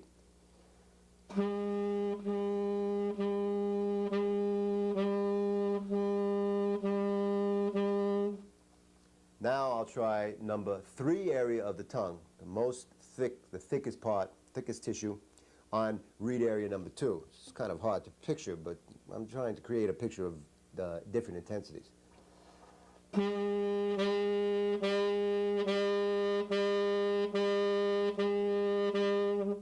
And on and on. How creative you are with this depends on your own abilities, the kind of time you put in, and your desire to really find out about articulation. It is one of the most subtle aspects of playing and of producing a beautiful musical statement. You can go a long way with this.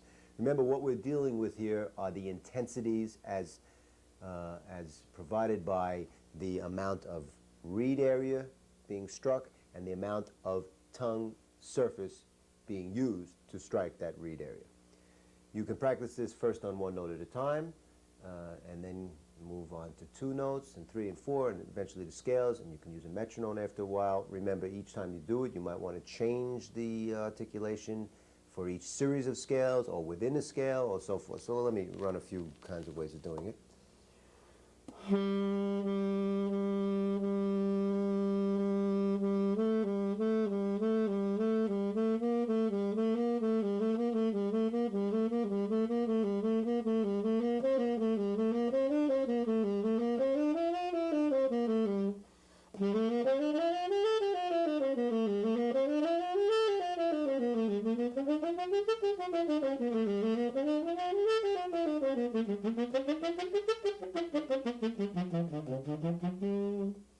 And so forth.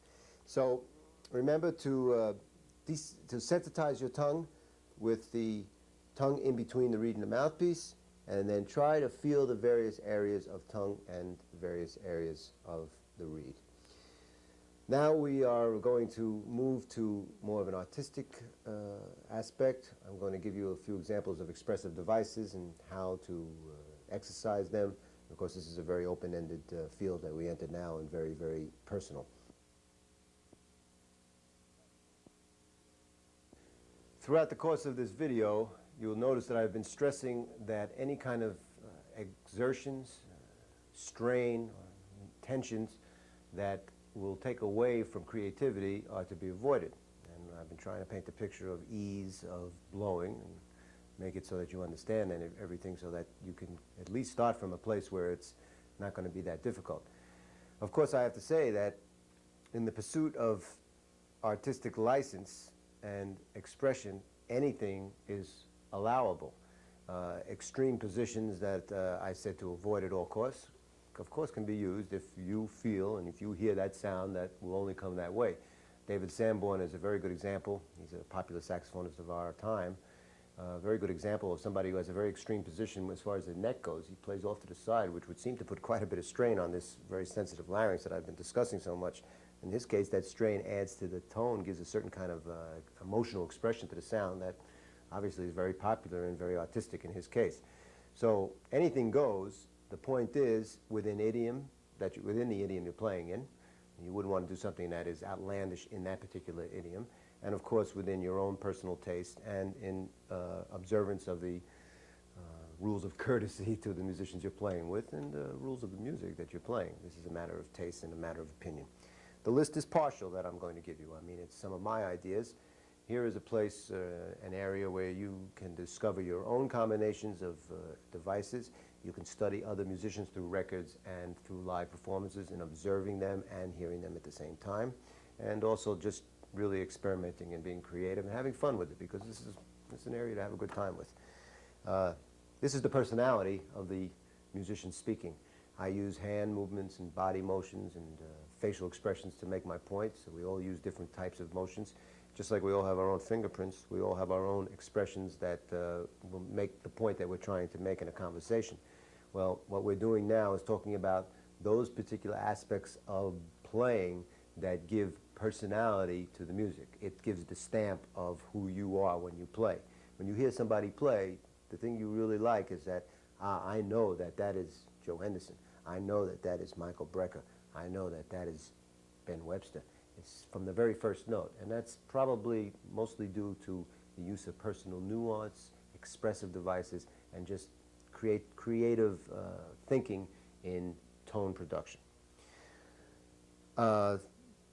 Discussing expression. I like the idea of comparing a note to the body of a fish, with the head, the body, and the tail being the equal of the attack of the note, the way the note is articulated or not articulated, the development, that means the color, the partials, that whole overtone thing we were talking about, the timbre, the sonority of the note, which is the body, and then the decay is the end of the note. And here is where we apply maybe some vibrato, maybe we squeeze the note. There are a lot of things we can do. At any point of these three places, nuance can be applied. Okay? First of all, a good thing to practice for beginnings and endings of notes, just as a separate little exercise, something that will pay off when you're doing a ballad or a very exposed recording. In other words, every note is heard from its beginning and its end, is to play what are called pre-tones and post-tones.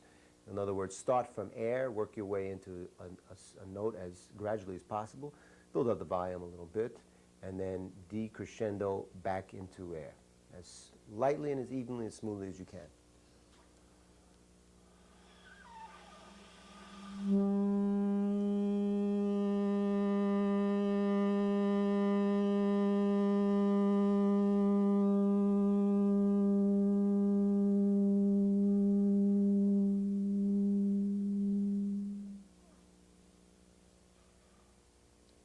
Okay? A very common nuance used, of course, is the bending of notes. This is idiomatic to certain styles. Blues styles, of course, it's very, very well used. And the older musicians use it a lot. Johnny Hodges on the alto with Duke Ellington was well known for the way he scooped the notes from flat up to the pitch. As I said before, you could do a certain amount of this in your larynx, which is a very musical way to get in tune. But for the sake of nuance and effect, you might want to use your lips here and loosen and tighten. You notice my jaw dropping. Well, it's really my lips relieving pressure.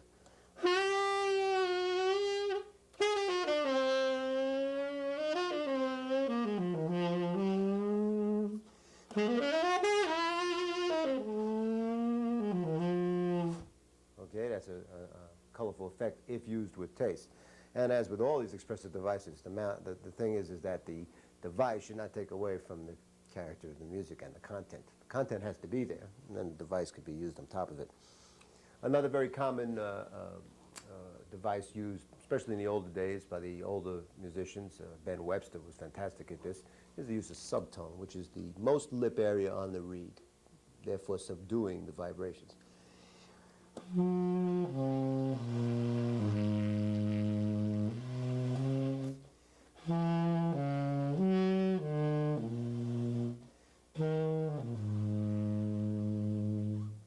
By the way, a very good way to check if your horn is covering properly. There should be no leaks. If there are any leaks, you'll have a lot of difficulty getting a subtone low B flat.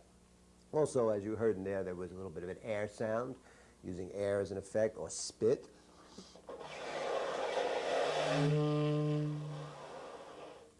Kind of a color of the avant-garde, used a lot for strange effects.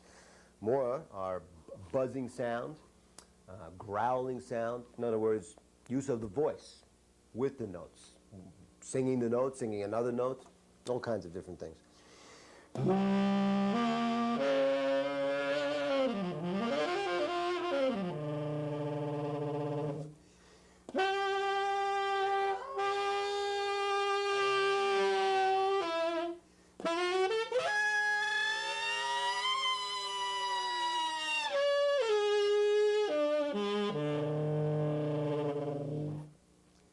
And of course, the very, very, very high altissimos, just screeching out, just calling all the crazy people in.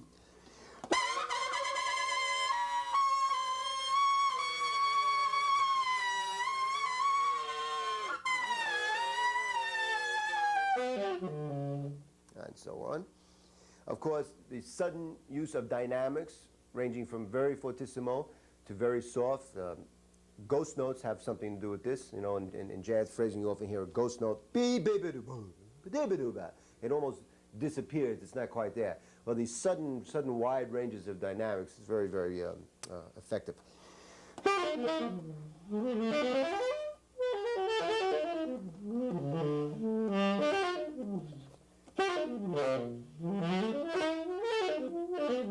so forth. Another effect that I learned from John Coltrane's playing is that of portamento. It's kind of a small gliss. It means that if I'm going to a note, I go from either a half a step below or a full step below or even maybe a minor or major third below, and I slide up, not quite like a grace note because I don't really stress the notes. I just, right before I hit the note, I just slide through. So I'll do a few half step portamentos.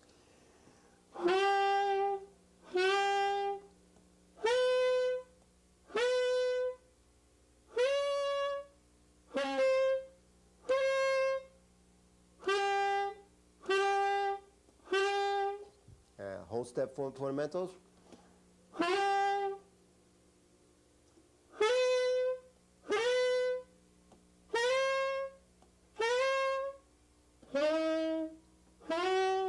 And even longer ones.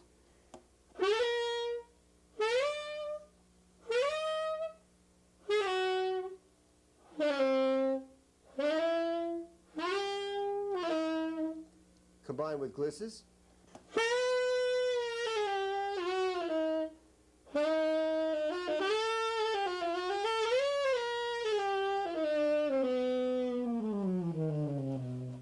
Okay, and another nice effect is using muffled tones and quarter tone fingerings. You know, I was in Israel some years ago, and I met a musician who was very into Arabic music, and one of the important facets of Arabic music is the use of quarter tones, and they have real fingerings for them on their instruments. He had figured out a whole system of quarter tone fingerings on all the saxophones, and you could sit down and do it. It usually means playing a note and adding something from the bottom to kind of just slightly alter the pitch, but not quite a half a step. And then there are muffled tones. This is more of a muffled tone, playing like an E, and then fingering, using the low notes as a different color.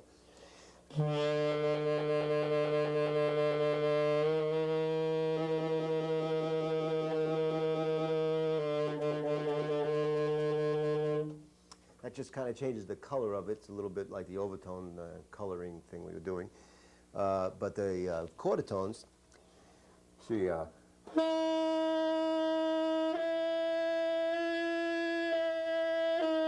that's right between F and F sharp. Here's F, F sharp, in between.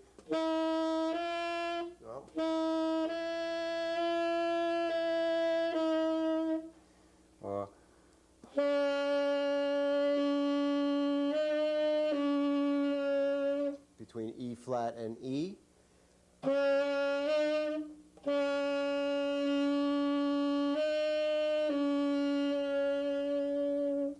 You might have a good time with this and try to figure them out on all the fingerings. This is really good when you're playing some, well, modal or ethnic type of music. It adds a very nice character.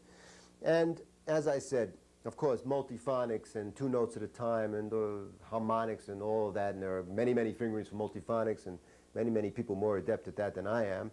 And a great source of this kind of music is the avant-garde saxophonists, the Anthony Braxton, Joseph Jarman, and people like that. Many people from the Chicago school of playing, in jazz at least. And in classical, there are many, many, many great musicians who have great mastery of multiphonics, playing 2, 3 notes at a time. So this is a study of its own. The point is that all of these effects have to be in the service of expression in the idiom and in the moment that you're playing them. They should not be used just for the effects. This is the big danger of them, as is the same with vibrato. Overusing anything will take away from it and distract the listener, and he'll say, oh, that's, I like that effect, but what did he play, you know? So be careful of all these things. Now let's turn to one very, very important expressive device, and one that's used quite a bit, and let's analyze it a little bit more than is usual. That is vibrato. Vibrato is the approximation of the ups and downs, natural ups and downs of speech. At first, of course, through singing, where it's used quite extensively, and then through the manipulation of a tone.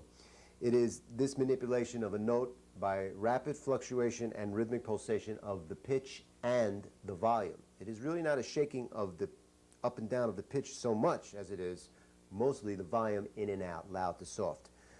The partials in the tone are actually given minute coloristic changes, so minute that it can't be seen that way, but this is what a vibrato really is. The things that make a vibrato happen are the rate, the speed, and the intensity of the vibration.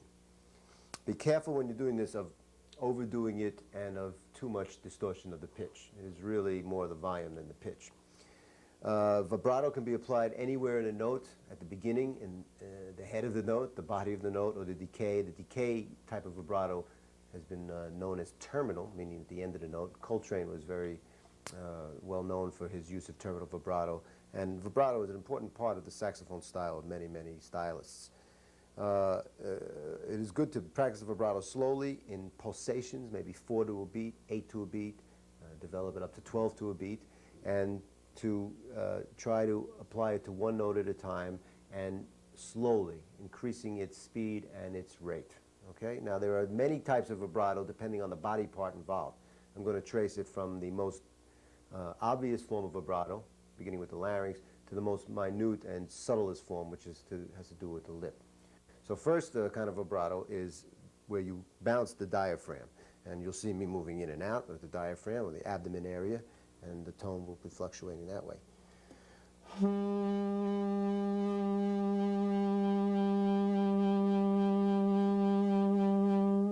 That's number one. Another form of vibrato, a little more subtle than the diaphragm, is bouncing the larynx, or the vocal cords, and this is the predominant form used by singers.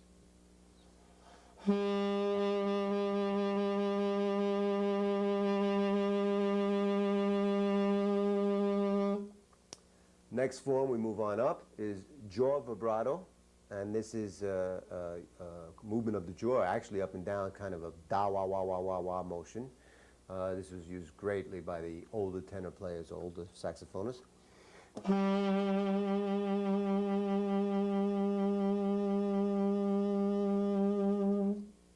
Then there is the moving of the hump of the tongue up and down, back and forth, towards and away from the soft palate.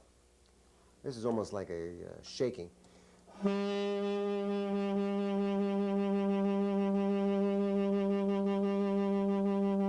And finally, the most subtle form, one that's very good for terminal vibrato, the end of the note, is just a slight quivering of the lips.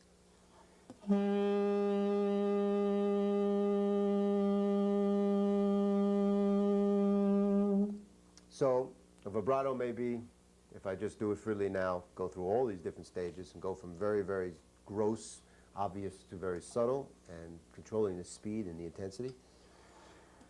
I'll do it in the context of something.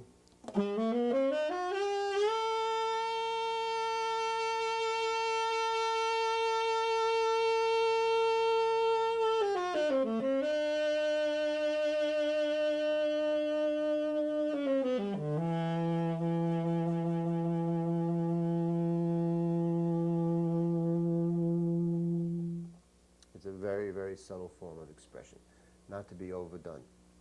There are some other types of articulation available besides the normal tonguing that we talked of before. That has to do with double tonguing and triple tonguing. These are predominantly used on the flute, not on reed instruments, but they can be effective at times, especially on one note. Double tonguing is the sound of t, k, T-E, K-E, where the front portion of the tongue hits the reed, t, as usual, and k is the back part of the tongue, the number 3 area, if you like, hitting near the front of the reed, t, k. Triple tonguing is t, k, t, t, k, t, T, K, T. So it sounds something like this. Double. And triple. Of course, triple is a triplet. And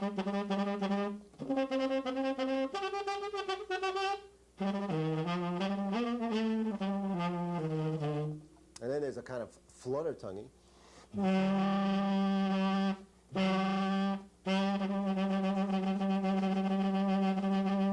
kind of fast movement of the tongue. I can't do that so well. Then there is some sort of closing up of the reed. I don't know how to describe this, except that I hear this in Wayne Shorter's playing quite a bit, and that's sort of where it seems like the reed is very, very closed and just is opened up slightly to vibrate, something like this.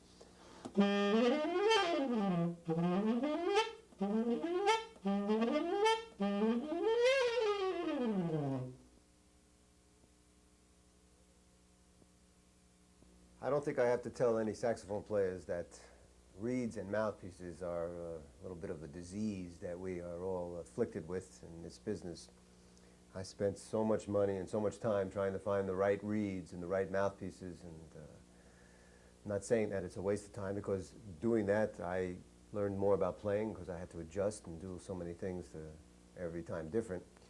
But I realized many years down the line, and I'm talking 15 or 20 years after really beginning the saxophone and finally understanding all these principles that I'm laying out to you, that I could pretty much play on any reed or mouthpiece setup. Of course, some feel more comfortable than others, and that's what you try to find. And some are more expressive and have more flexibility, and this is one of the goals that you're looking for, a mouthpiece that can be useful for all the things you play, hopefully. But the truth is that if you understand the principles as I have laid them out, and you practice them and have a good grasp of them, you're going to be able to adjust accordingly to almost any reed mouthpiece. Now, that doesn't mean you shouldn't find the right combination, but it means you shouldn't be a neurotic about it and just constantly look towards your tools as the problem, when it may be the concepts that are really giving you the problems. Remember that your setting of the reed is important, how high or low it's set. Higher is going to have a different sound than lower. When I want more resistance, I raise the reed. When I want less resistance, I lower it. I find this to be particularly true with plastic reeds, by the way. Another thing that you want to check out is your ligature. This ligature is a rather complicated piece of machinery, but whatever ligature you use, remember that the lower it is, the more open the mouthpiece will feel, the harder the reed will feel, the more high the closer will feel. These are minute adjustments, but they're things that affect the feeling of the reed in the mouthpiece. There are several considerations in a mouthpiece that should be important. These are pretty obvious. Of course, flexibility. It would be nice to have a mouthpiece that would fit a lot of different situations. Now, of course, I don't know what your situation is, whether it ranges from being in a studio, being in a big band, being a soloist, playing classical, playing jazz, playing funk, playing dance music. It all could be different, and all have different requirements of volume and of whether you're blending with other saxophones, whether you're blending with electronic instruments, synthesizers, acoustic instruments, guitars, etc.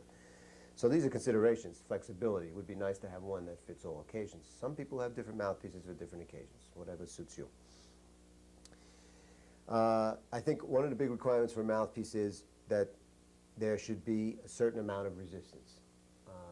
Without resistance, the sound is going to be small, probably a bit thin, and just not satisfying. Resistance means something that you have to do a little bit of work on. Now remember, the reed and mouthpiece have a combination here. A big opening mouthpiece and a small reed is more or less equivalent to a hard reed and a small opening. You understand that? They're more or less equal. But my advice is that the best thing to do is to try to have a mouthpiece that has a pretty much in the middle type of opening. It depends on the brand you have, but something like the way links used to be measured, out of links, somewhere between a 6 and a 7. Because in that way, you have the ability to play loud and strong, and also the ability to play soft and subtone. Because, you know, if a mouthpiece is too open, you're going to have trouble getting that soft sound. If it's too closed, you're going to have trouble getting that hard sound. So you want something in the middle with probably a middle-sized reed. Usually that's the best bet, because then you can go to both extremes as far as volume and intensity and so forth. In the end, it is probably a matter purely of comfort. I have tried mouthpieces and picked up other musicians' saxophones with their setups, and I still sound like myself. It's like a drummer's. It's incredible. You can have the same set of drums and have Roy Haynes, Tony Williams, and Elvin Jones play, and on the same set of drums with the same cymbals, they still sound like their own style. It's a matter of touch. It's a matter of how you approach the instrument.